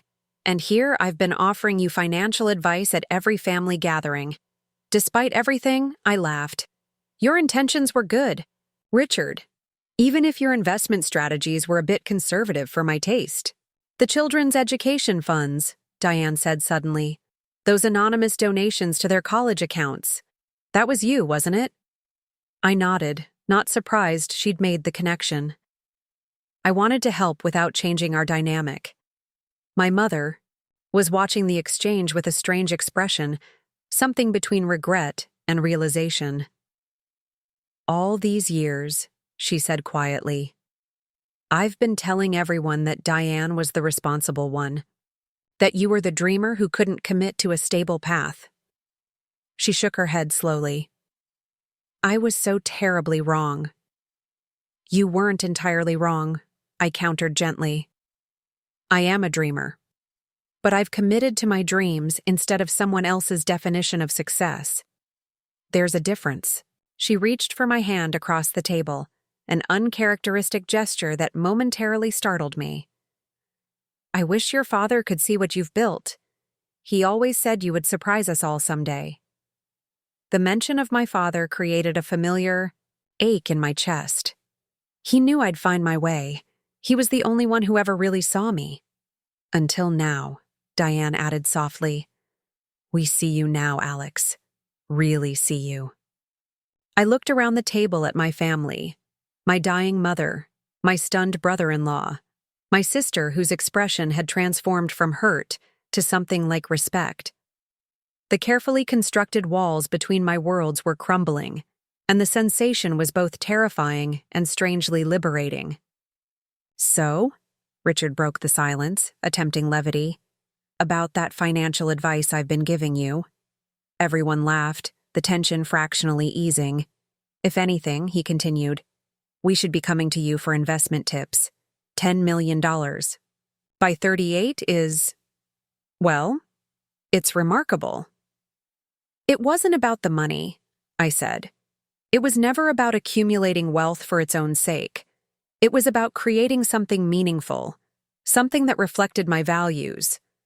"Tell us about it," my mother requested, surprising me again. "Your company, what makes it different?" And so, at the dinner table where I'd sat through countless conversations feeling like an outsider, I finally shared my passion, explaining Horizon Ventures' mission to transform investment capital into a force for positive global change, our projects across 5 continents, the technologies and communities we'd helped flourish. As I spoke, I watched my family's perception of me visibly realign, from the disappointing daughter and pitied sister to someone they barely recognized. Someone accomplished, visionary, powerful in ways they'd never imagined. "London," my mother said when I'd finished. "I want to see it all in London. Your office, your team, everything. Before—" She didn't need to finish the sentence. "You will," I promised. 2 weeks from tomorrow, we fly to London, and I'll show you everything." Later, as the evening wound down and Diane was helping our mother prepare for bed, she pulled me aside in the kitchen. "Were you ever going to tell—" "Me?" she asked, her voice low. "If Mom hadn't gotten sick, would I ever have known the truth?" I considered the question honestly. "I don't know, Di. The longer it went on, the harder it became to imagine changing the narrative." She nodded slowly. "I get that. But I'm still trying to process the fact that my little sister, the one I've been worrying about for years, is secretly some kind of business mogul worth 8 figures. 9, actually," I corrected. "The Singapore merger should push it into 9 figures next quarter." Diane stared at me, then abruptly laughed. "Who even are you? I feel like I'm meeting you for the first time." "I'm still me," I said. "Just all of me now. Not just the parts I thought you could accept." She looked away, guilt crossing her features. "That's fair. We haven't exactly made it easy for you to be yourself in this family." We stood in companionable silence for a moment, decades of misunderstanding hanging between us. "Mom's will," Diane said finally. "She's going to change it again, you know, after tonight." "It doesn't matter," I assured her. "I meant what I said. I don't need her money." "It's not about need," Diane echoed our mother's earlier words. "It's about recognition, acknowledgement." She met my eyes directly. "You deserve that, Alex. You always have." As I drove home that night, I felt lighter than I had in years. The truth, or at least a significant portion of it, was finally out. My family knew about my success, my wealth, my real work. They didn't yet know everything, the full extent of my influence, the boards I sat on, the political and business leaders who sought my counsel. But it was a start. In London, I would show my mother the empire I'd built. She would see, finally and completely, the daughter she had never truly known. And perhaps, in the time we had left, we might find a new understanding, one based on truth rather than assumption, on recognition rather than judgment. 6 months was not much time to rebuild a lifetime of misunderstanding, but it was something. A beginning, even if it came at the end. The Atlantic stretched below us, a vast expanse of blue-gray ripples viewed through the private jet's window. My mother sat across from me, wrapped in a cashmere blanket despite the cabin's perfect temperature, her attention focused on the medical journal in her lap. Though the chemotherapy had taken its toll, her mind remained razor-sharp, a mathematician until the end. "This is quite comfortable," she remarked, not looking up from her reading. "I assume this isn't the usual way consultants travel?" I smiled at her subtle probing. Since the revelation at family dinner 2 weeks ago, she'd taken to dropping these little comments, sideways inquiries about the true scope of my success. "No, not typical consultant transportation," I confirmed. "Though I don't always fly private either. For most business trips, first class is sufficient." She turned a page. "And this is your company's jet?" "Technically, yes. Though we only use it for specific situations where commercial travel isn't practical, like now, transporting a terminally ill woman across the Atlantic, accompanied by a private nurse and equipment that would never have cleared commercial security." Elena sat discreetly in the rear cabin, monitoring my mother's medication schedule and vital signs through a tablet, giving us privacy while remaining within reach. "Your father would have loved this," my mother said unexpectedly, setting down her journal. "He always wanted to fly private, said it was the ultimate expression of having made it." The mention of my father brought a familiar ache. I thought of him the first time I chartered a jet, wished I could have taken him along. "When was that?" "About 8 years ago. A client emergency in Singapore that couldn't wait for commercial scheduling." She nodded slowly, mental calculations visible behind her eyes. 8 years. So you've been successful for quite some time then?" "Yes. While we thought you were struggling." I met her gaze steadily. "I never said I was struggling, Mom. That was your assumption." "An assumption you deliberately encouraged," she countered, though without heat. "Those stories about downsizing your apartment to cut expenses, asking Diane for career networking help, wearing the same dress to 3 family events in a row." "I did repeat outfits," I pointed out. "Just because I can afford not to doesn't mean I need a new dress for every occasion." Alexandra. Her tone carried a lifetime of authority. "You know exactly what you were doing, creating a narrative of modest means while secretly building an empire." She wasn't wrong. I had carefully cultivated that image, the slightly struggling entrepreneur who made ends meet but never quite thrived. It had been a deliberate choice, initially made to protect myself from family judgment, then maintained out of what? Pride? Stubbornness? A perverse need to be valued for qualities other than wealth? "I did," I admitted. "I created that image intentionally." "Why?" The question hung between us, deceptively simple yet impossibly complex. "Because once you knew I was successful, truly successful, everything would change," I said carefully. "How?" "You saw me, what you expected from me, how you compared me to Diane. Money changes relationships. So does deception," she replied quietly. The gentle rebuke stung, perhaps because it was justified. Before I could respond, my phone buzzed with a text from Marcus. "London team confirms everything ready for your arrival. Press managed as discussed. Key stakeholders on standby for Mother's visit to HQ." I texted back quickly. "Landing approximately 7 p.m. your time. We'll bring Mother to office tomorrow after first conference session." My mother watched this exchange with interest. "Your people preparing for our arrival?" "Yes. The London team is relatively new. They're eager to make a good impression." She smiled slightly. "On me or on their intimidating CEO?" "Both, probably." I returned her smile. "Though you're far more intimidating than I am." "I doubt that very much." She adjusted her blanket. "Diane called this morning before we left. She's still processing everything." I imagine so. I'd had several conversations with my sister since the revelation dinner, each one peeling back another layer of my carefully constructed facade. "She wants me to fund a new wing at the children's hospital," I added wryly. My mother's eyebrows rose. "That was fast." She doesn't mean it badly, I said, surprising myself by defending Diane. She's just excited about the possibilities, about what my resources could mean for causes she cares about. And that doesn't bother you? Being seen as a resource? I considered the question. It's complicated. I've spent years avoiding being valued primarily for my money, but using that money for meaningful purposes, that's different. That's why I built the company in the first place. My mother studied me with newfound curiosity. I've been thinking about our conversations over the years, about your business.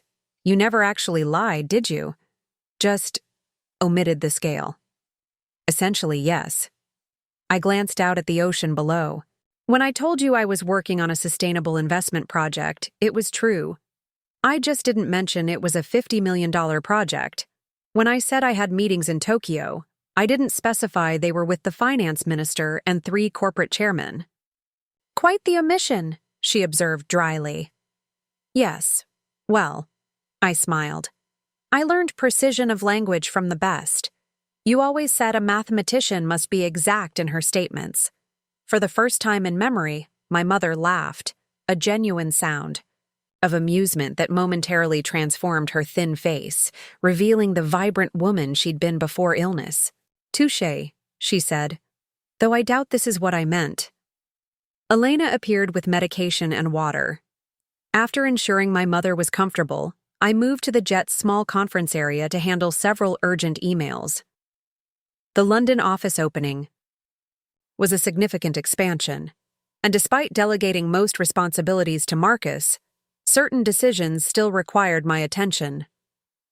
When I returned to the main cabin an hour later, my mother was asleep, her medical journal fallen to her lap.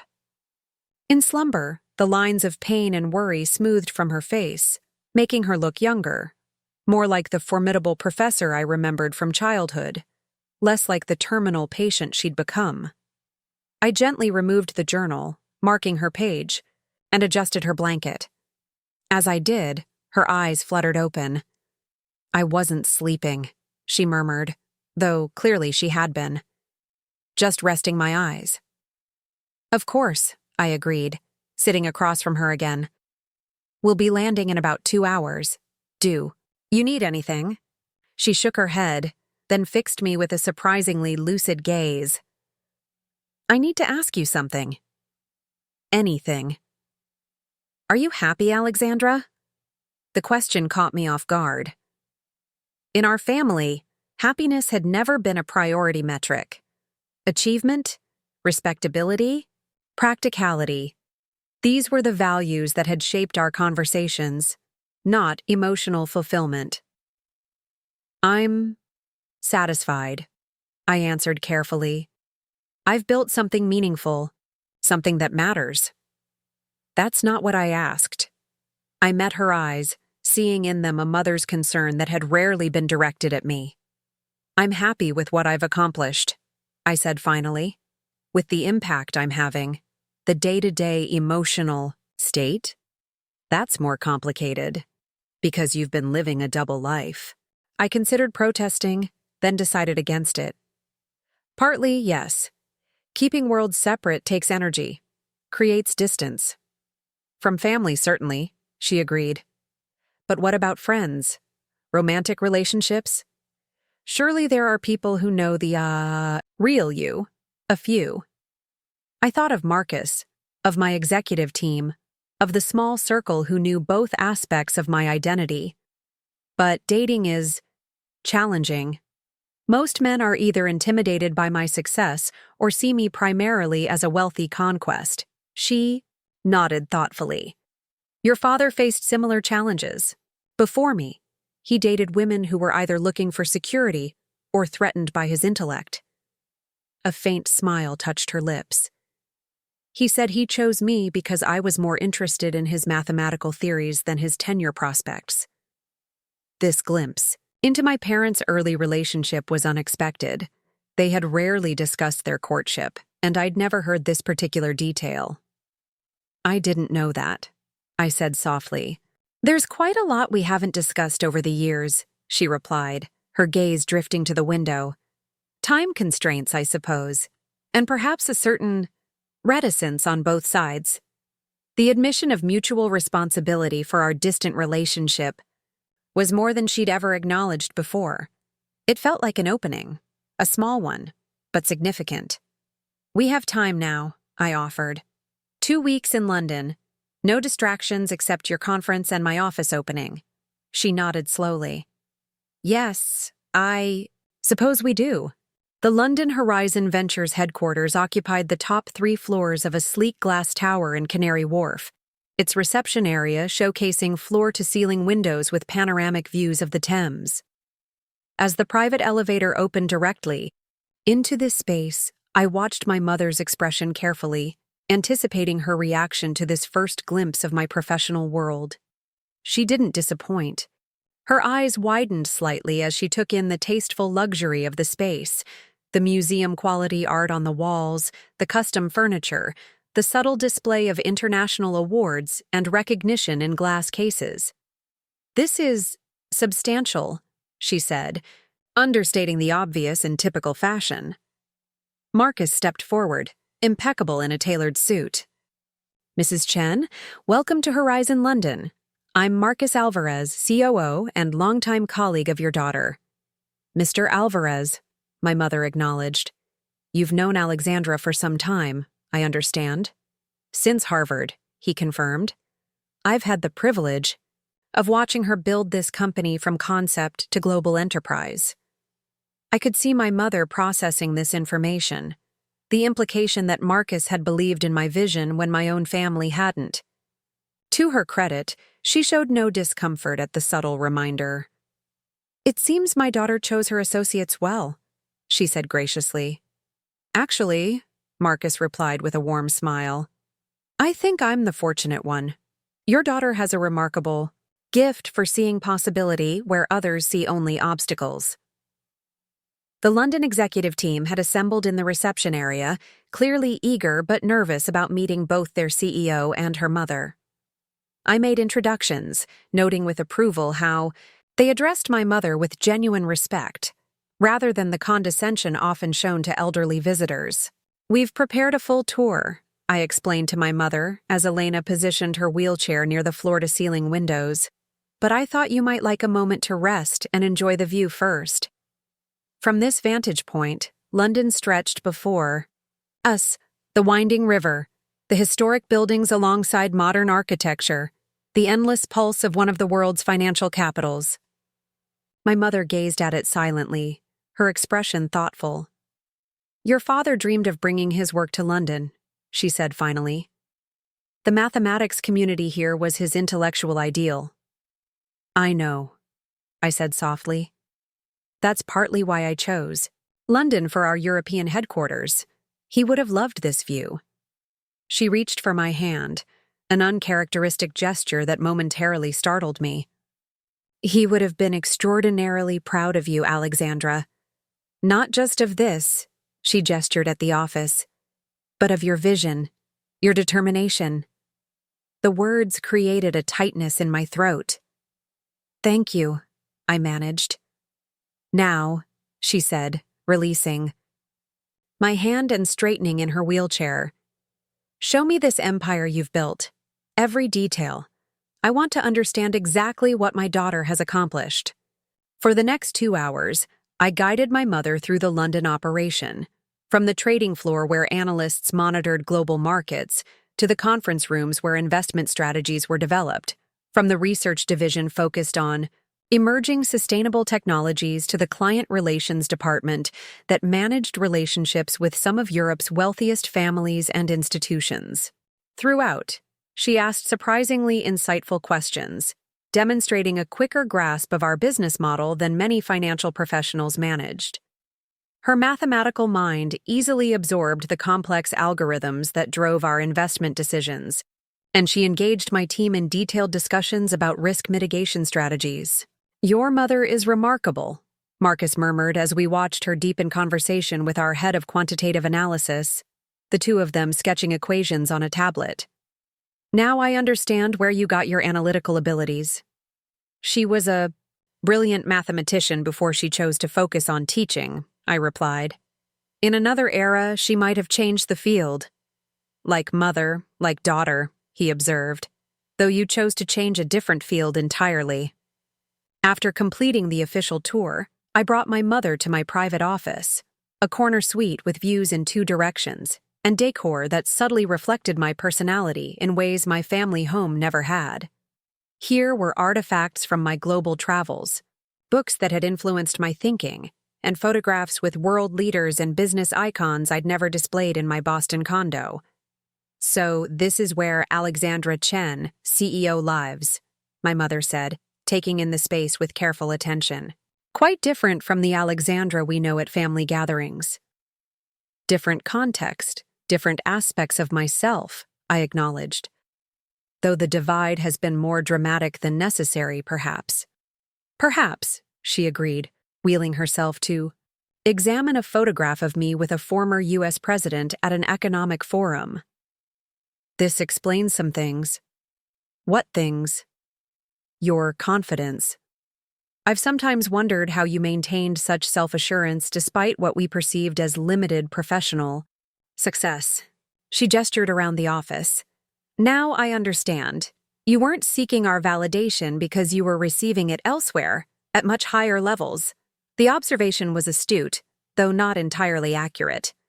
I still wanted your approval, I admitted. Your recognition. I just wanted it for me. For my ideas and vision, not for my bank account. She nodded slowly. A distinction that matters to you. Yes. And now? She asked, turning to face me directly. Now that I know about all of this, has it changed what you want from me? From our relationship? The question cut to the heart of my conflicted feelings. What did I want from my mother in these final months? What could possibly reconcile decades of emotional distance? I want you to know me, I said finally. The complete me, not just the rebellious daughter who dropped out of law school, or the disappointing child who couldn't settle into a conventional career. I want you to understand what I've built and why it matters. I'm beginning to, she replied, her gaze thoughtful. Though I suspect there's more you haven't shown me yet. She was right, of course. Even this grand revelation was carefully curated, impressive enough to demonstrate my success without overwhelming her with the full extent of my influence and connections. One step at a time, I said with a small smile. We still have a lot to talk about. Indeed. She gestured toward my desk.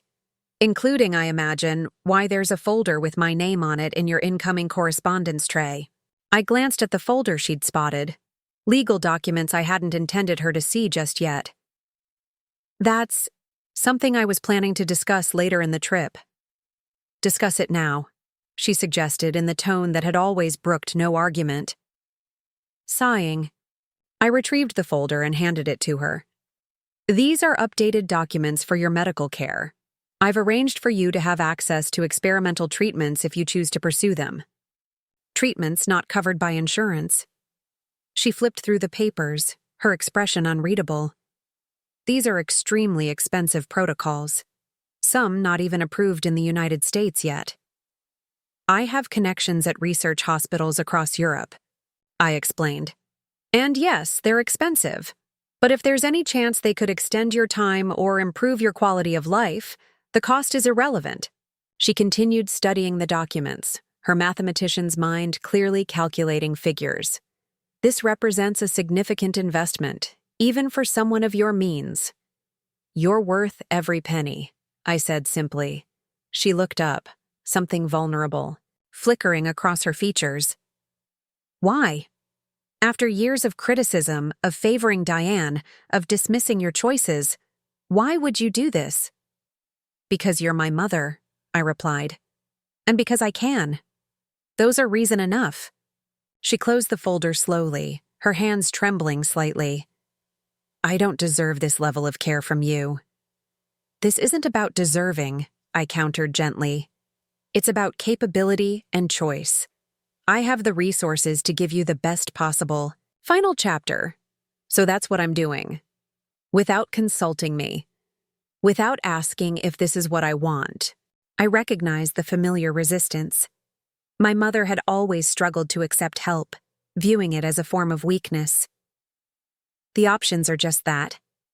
Options. You don't have to pursue any of them. But I wanted them available to you, just in case. She was silent for a long moment, gazing out at the London skyline. Your father would have loved that you're doing this, she said finally.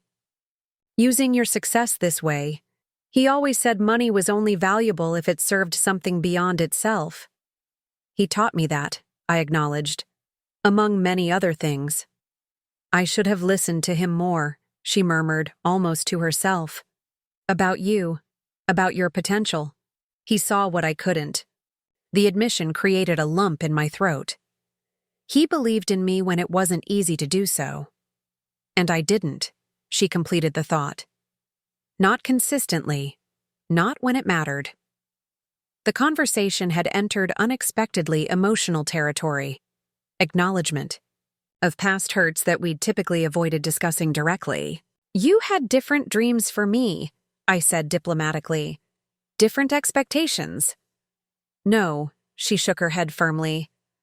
Let's be honest with each other, Alexandra. I was wrong. I prioritized conventional success over your happiness.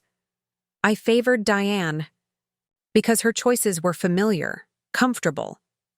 I failed to see the extraordinary potential in your different path. The directness of her self-criticism caught me off guard. My mother had never been one to admit mistakes easily. Well, I said, attempting to lighten the moment, I suppose being worth 8 figures is a pretty effective, I told you so. She smiled slightly. 9 figures, according to what you told Diane, soon to be 10 with your Singapore merger. You've been paying attention. I've had a lifetime of not paying enough attention, she replied. I'm trying to make up for it in the time I have left. The statement hung between us, simple, profound, heartbreaking in its acknowledgement of limited opportunity for reconciliation. I'm glad you're here, I said softly, that you can see all this before. I couldn't finish the sentence. Before I die, she completed matter-of-factly. Yes, it matters to me too. She gestured around the office.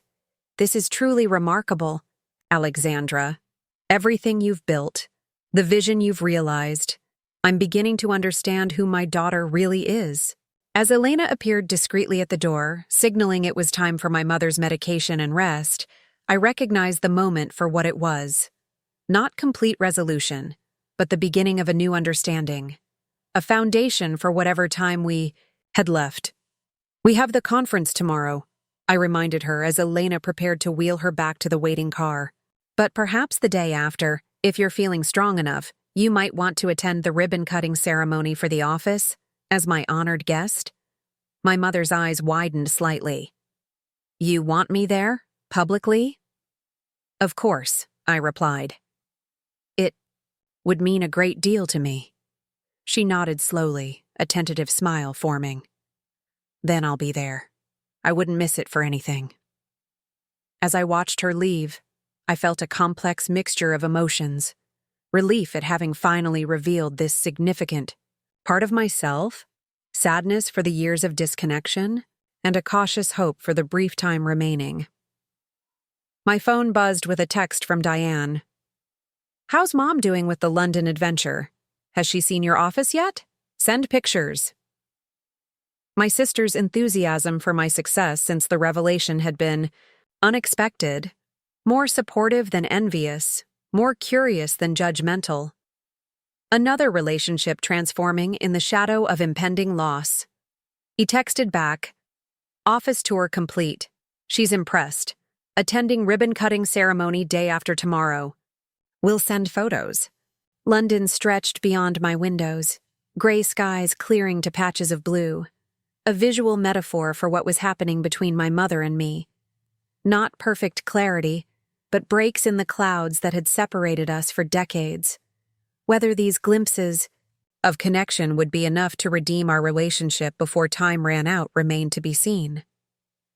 But for now, in this moment, it felt like a beginning, even if it came near the end.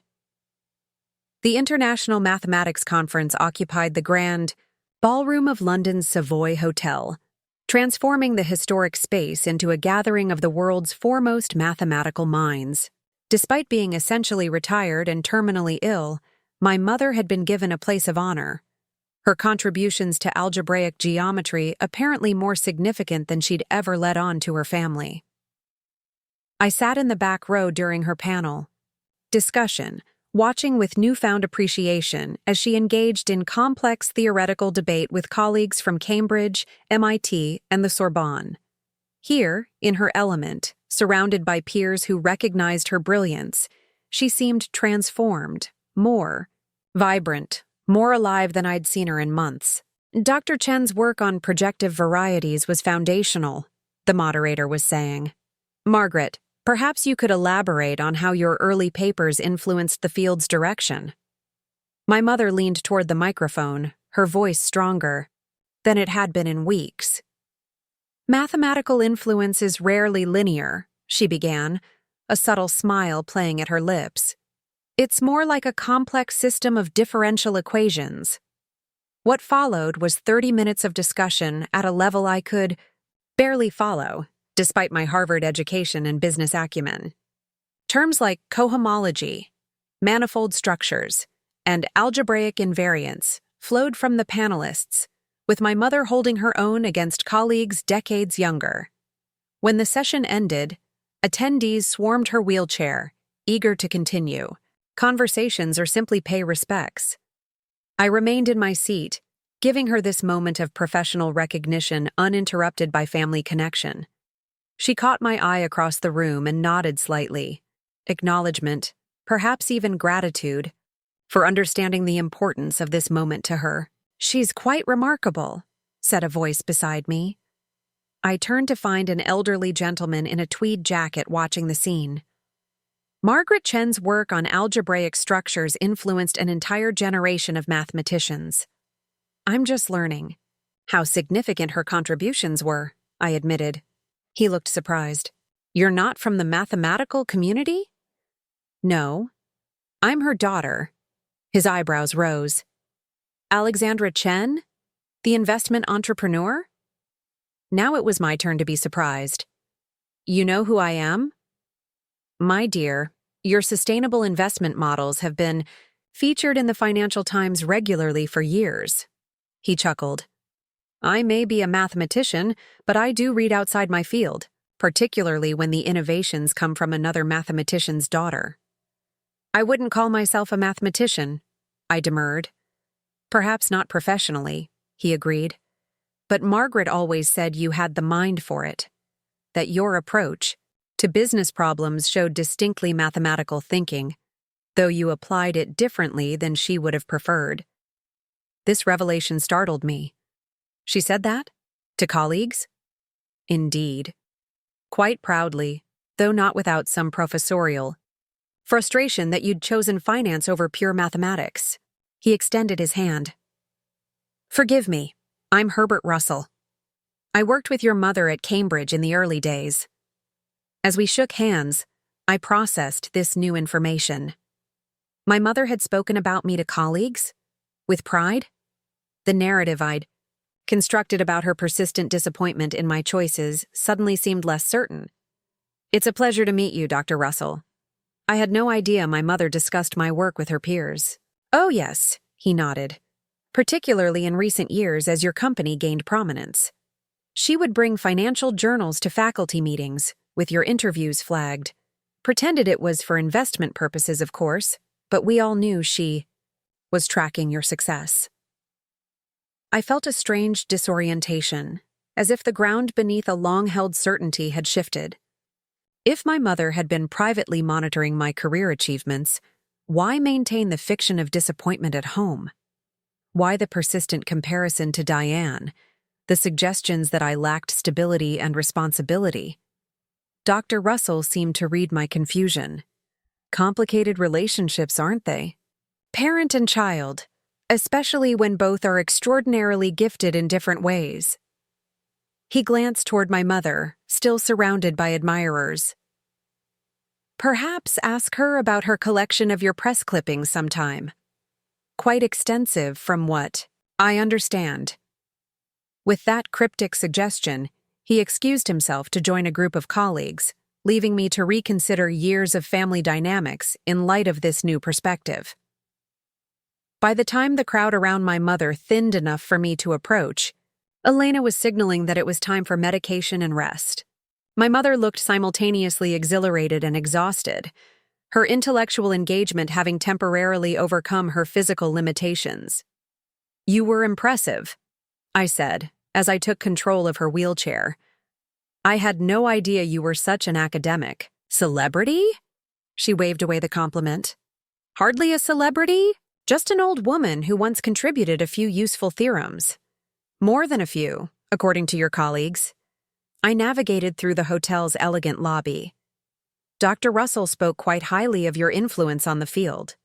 "Herbert always was generous with praise," she replied, though I noticed a pleased smile. "He's followed your career, you know, has some of his pension invested with your London office." This casual mention of a personal connection to my business was unexpected. "You never mentioned knowing one of my investors." "You never asked," she countered mildly. "Besides, until recently, we weren't having very authentic conversations about your professional life, were we?" The gentle rebuke was fair. "No, I suppose not." I paused as we reached the hotel's side entrance where our car waited. "Dr. Russell mentioned something interesting. He said you collected articles about my work. Is that true?" My mother stiffened, slightly, the first hint of discomfort she'd shown all day. "Herbert always did talk too much." "So it is true?" She sighed, gesturing for Elena to give us a moment of privacy. "Yes, it's true. I've followed your career closely, though perhaps not as obviously as I could have." But why the pretense at home? The persistent suggestion that I'd never quite measured up? That Diane's path was somehow more worthy of respect? "It's complicated, Alexandra. We're well past simple explanations, Mom. I think I deserve the truth." She nodded slowly, her gaze distant. "You remember your father's later years, when the Alzheimer's began to take hold?" Of course. Those painful memories remained vivid. My brilliant father gradually losing his faculties, his personality, himself. He was so proud of you, so certain of your potential, even when your choices seemed erratic to me. Her voice softened. The last coherent conversation we had, before he slipped away completely, was about you. He made me promise to protect you. Protect me? From what? From the very success he foresaw for you. She met my eyes directly. He worried that extraordinary achievement at a young age might isolate you, that financial success without emotional anchors would become hollow. He'd seen it happen to colleagues, brilliant minds who achieved everything professionally but lost connection to what mattered. I tried to process this revelation. "So your criticism, your apparent disappointment, that was your version of protection?" "Not entirely," she sighed. "There was genuine concern about your choices, legitimate worry when you left law school without clear direction. But as you began to succeed, as I saw your name appear in financial publications, yes, there was an element of deliberate restraint, of not wanting to fuel the drive that seemed to be consuming you at the expense of everything else." "Including family relationships," I said quietly. "Including balance in your life," she corrected. "Your father feared you would sacrifice personal connections for professional achievement, that your brilliance might lead to isolation. So you maintained the fiction that I wasn't quite succeeding. To keep me grounded, connected, to keep you hungry for something beyond professional validation," she clarified. "Though clearly, I miscalculated. Instead of drawing you closer, it pushed you further away, created this elaborate deception between us." The car arrived, and Elena, Returned to help transfer my mother from wheelchair to vehicle. The conversation paused as we settled in, but I could feel the weight of unfinished revelations between us. Once we were moving through London's evening traffic, my mother continued, her voice softer. I handled it poorly, Alexandra. What began as concern evolved into habit, then calcified into a dynamic neither of us knew how to break. But the will, I pressed. Leaving everything to Diane. Was that part of this protection too? She shook her head. That was a different miscalculation. I truly believed you had modest means. That Diane's stability meant she would manage the inheritance responsibly while supporting you if needed. A rueful smile touched her lips. Another example of how completely I underestimated you. Why not just ask me directly? About my finances? My business? Pride, perhaps. Or fear of discovering how thoroughly I'd misjudged your path. And later, she gestured to herself. When it became clear my time was limited, it seemed cruel to force a reckoning that might end in bitterness. The traffic slowed as we approached Mayfair, where I'd arranged a private apartment for our stay, more comfortable than a hotel for her medical needs, with space for Elena and the equipment. Tomorrow is your ribbon-cutting ceremony, my mother said, clearly wanting to shift the conversation to less emotionally charged territory. Will there be press? Some, I acknowledged. Financial publications primarily. It's a significant expansion for the firm. I'd like to wear something appropriate, she said with unexpected concern for appearances. Something that won't embarrass you in the photographs. The request touched me deeply. You could never embarrass me, I assured her. But if you'd like, I can have some options brought to the apartment. The personal shopper at Harrods owes me a favor. She smiled slightly. Of course she does. That evening, after my mother had retired to her room with Elena attending to her medical needs, I sat in the apartment's elegant living room, processing our conversation. The revelation that she had been following my career, collecting articles, speaking about me with pride to colleagues, it contradicted years of perceived dismissal and disappointment. Had I misread our entire relationship? Or had she genuinely conveyed the criticism I'd felt so acutely? Perhaps both could be true, a complex maternal concern expressing itself as judgment, a protective instinct manifesting as apparent disappointment. My phone rang, Diane calling for her daily update. How did Mom's panel go? She asked immediately. Surprisingly well, I replied. She was brilliant, actually, had the entire room captivated. That sounds like Mom, Diane said fondly. Always the professor even now. Diane, I began hesitantly. Did Mom ever talk to you about my work before all this came out? Your consulting? Not really. Why? Not directly, I clarified. I mean, did she ever show interest? Ask questions? Mention seeing something about it? There was a pause on the line. Now that you mention it, she did have a strange habit of bringing up financial news that mentioned your firm, usually framed as questions about investment opportunities she was considering. Another pause. Wait, are you saying she knew?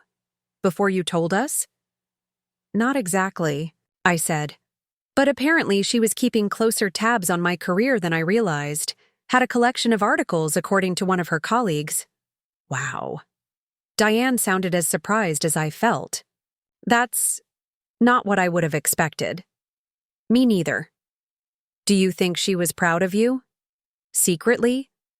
The question crystallized what I'd been trying to understand.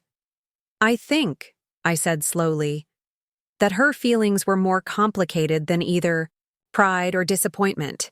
I'm just beginning to realize how much I misunderstood.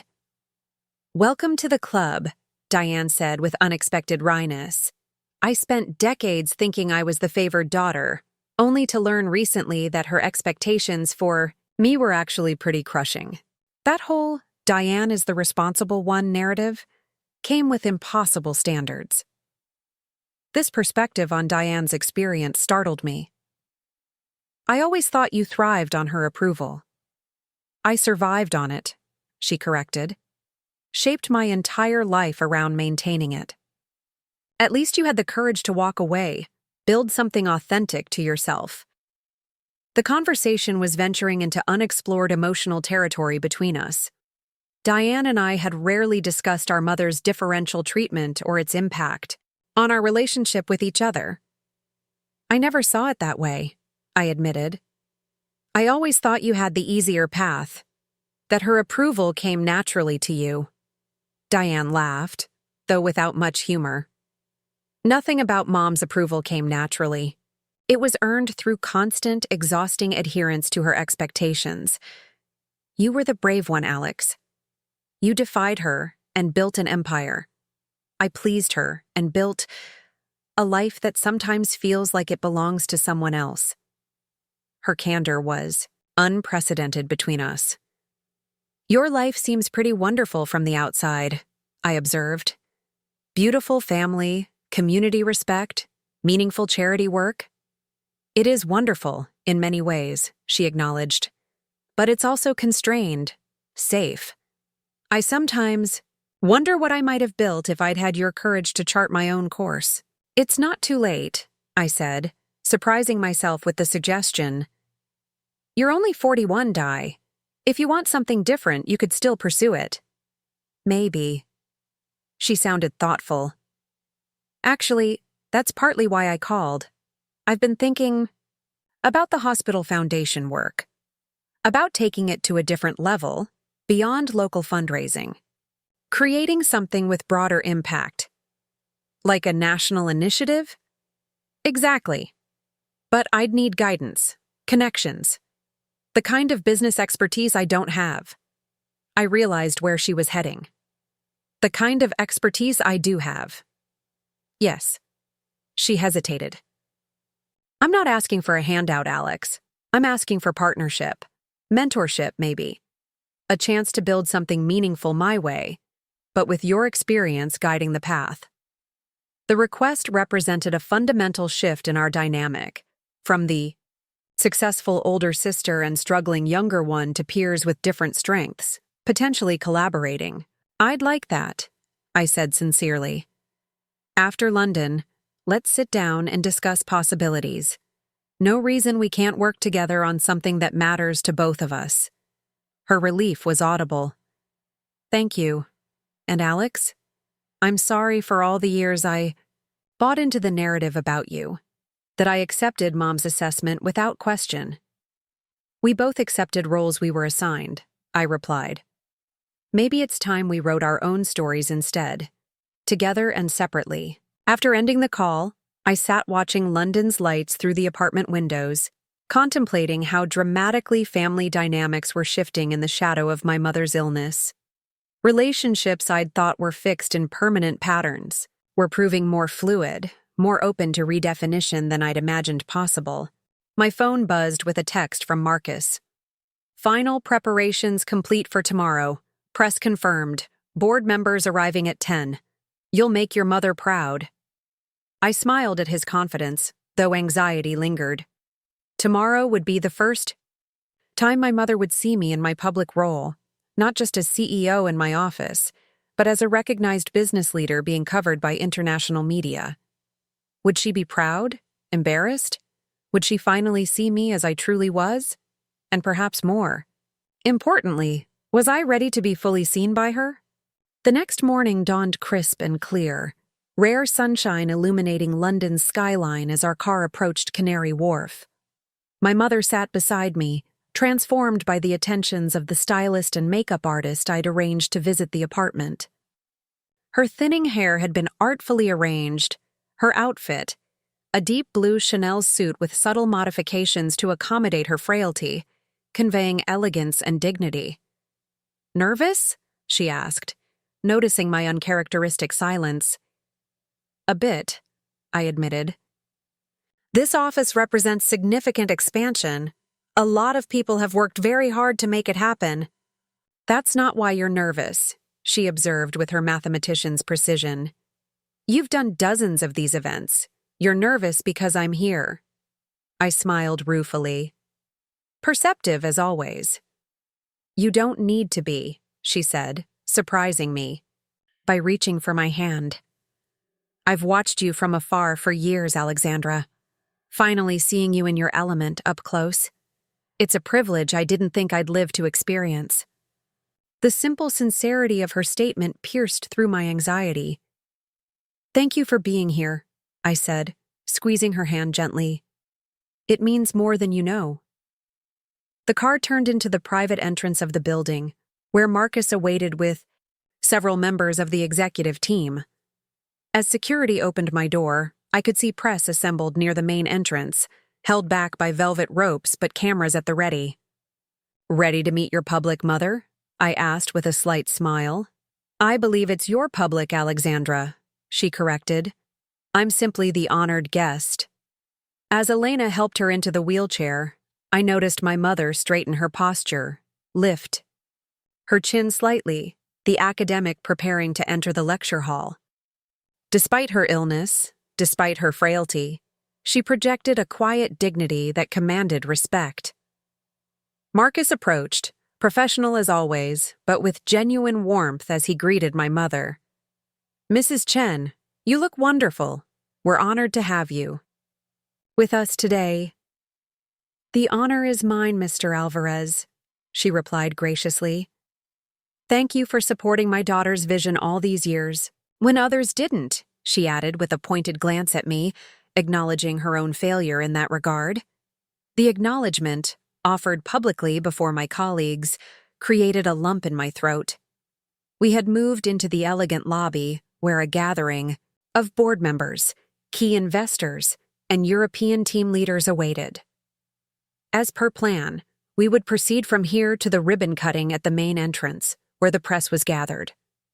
5 minutes, Ms. Chen, my assistant murmured, appearing at my elbow with final notes for my remarks. As I reviewed the speaking points, I felt rather than saw my mother observing the deference with which everyone treated me. The subtle power, dynamics of the room, with me clearly at its center, represented a reality diametrically opposed to my position in our family hierarchy for decades. Alexandra, my mother said quietly as the group began moving toward the main entrance. Before we go out there, I want you to know something. I leaned closer to hear her over the ambient conversation. I see you now, she said simply. Not just your success, impressive as it is. I see who you've become, the leader, the visionary, the woman your father always knew you could be. Her eyes, clear and direct, held mine. I was wrong not to see it sooner, not to trust your path. The public address system announced the ceremony would begin in 2 minutes. Around us, executives and dignitaries moved into position. This was hardly the moment for an emotional family. Reckoning, yet her words demanded acknowledgement. Thank you, I said, emotion making my voice rough. That means everything. She nodded once, composure regained. Now go show them who Alexandra Chen really is. I'll be watching, proudly. As I walked toward the entrance, where cameras waited and my professional identity would merge publicly with my personal one for the first time, I felt a strange lightness. The burden of maintaining separate worlds, of seeking validation never offered, suddenly seemed less crushing. Behind me, my mother watched from her wheelchair, finally seeing me as I truly was.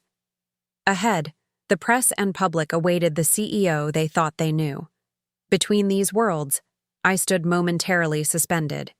Then, moved forward into the light, ready at last to be fully seen. 3 months after London, I sat beside my mother's bed in the Cambridge house, holding her increasingly frail hand as autumn leaves drifted past the window. The experimental treatments we'd pursued had bought precious weeks of clarity and reduced pain, but the cancer continued its relentless advance. According to Elena, we were down to days now, perhaps hours.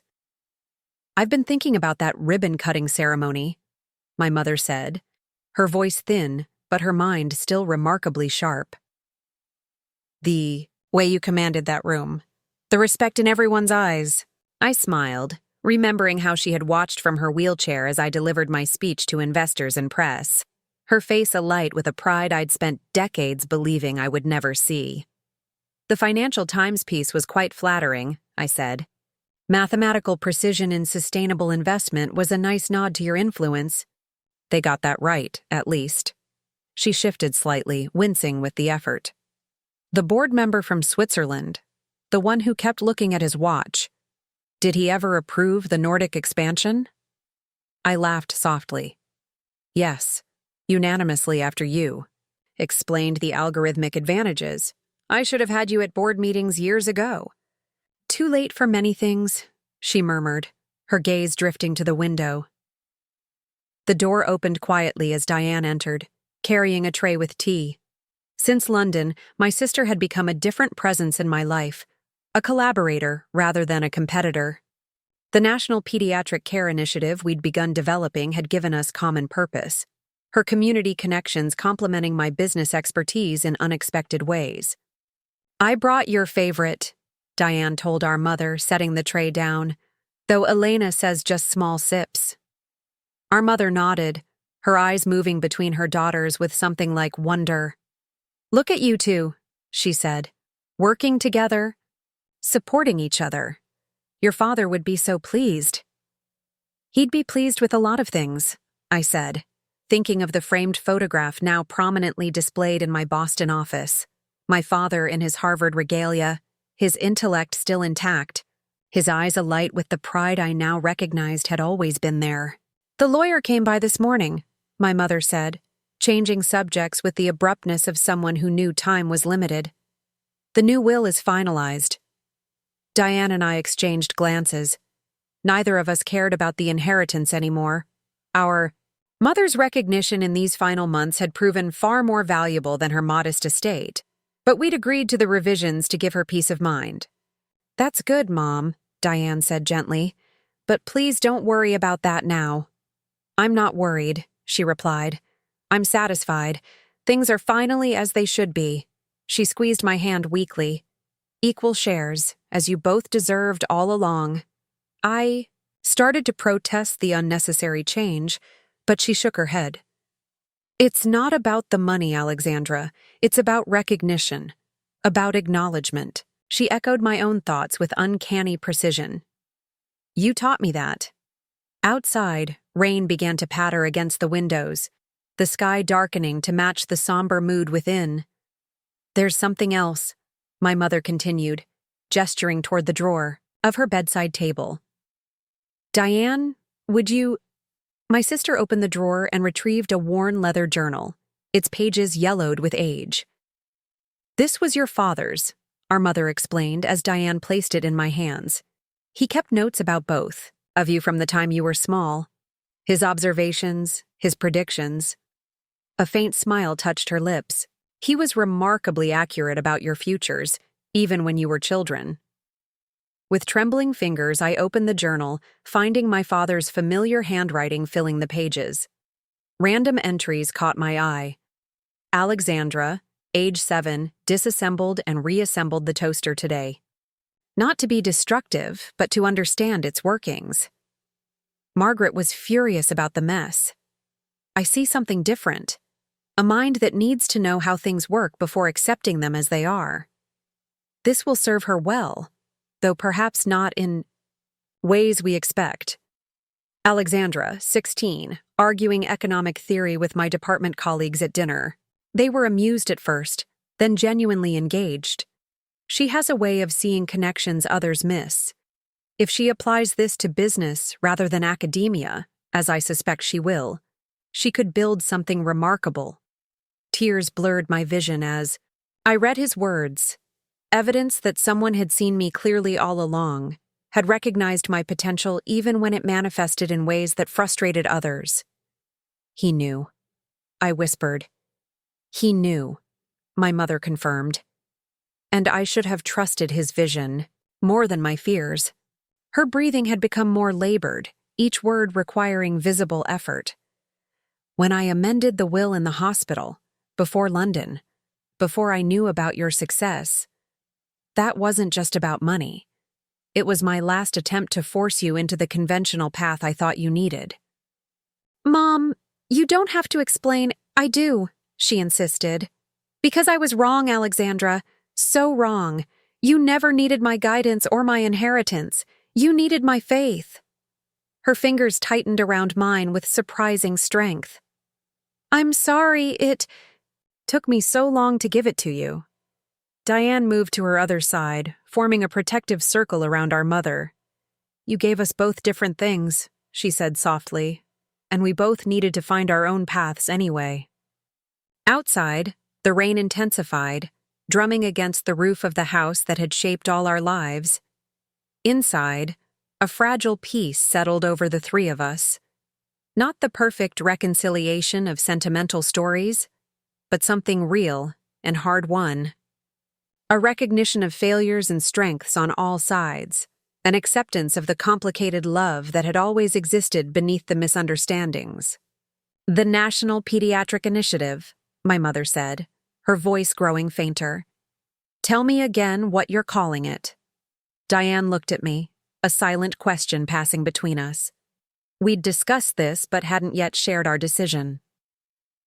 "The Margaret." "Chen Foundation for Innovative Care," I said, watching her face, combining mathematical precision with compassionate treatment, using the best of both your daughter's approaches. A single tear traced down her cheek. "Your father would have loved that." "We thought you might too," Diane said. Our mother nodded, her eyes growing heavy. "I do," she whispered. "Very much." As she drifted into sleep, Diane and I remained on either side, still holding her hands, the journal open between us, a bridge connecting past understanding to future possibility. 3 days later, she was gone. But something else had been found. In those final months, a truth that no inheritance could have provided, a recognition more valuable than any estate. My mother had finally seen me, truly seen me, for who I was. And in that seeing, had given me the one thing her money never could. The knowledge that I had been worthy of her pride all along. As Diane and I stood together at the cemetery, watching autumn leaves spiral down onto the fresh grave beside our fathers, I knew that the $10 million secret had never been about the money at all. It had been about being seen. And in the end, I was. Up next, you've got 2 more standout stories right on your screen. If this one hit the mark, you won't want to pass these up. Just click and check them out. And don't forget to like, subscribe, and turn on the notification bell so you don't miss any upload from us.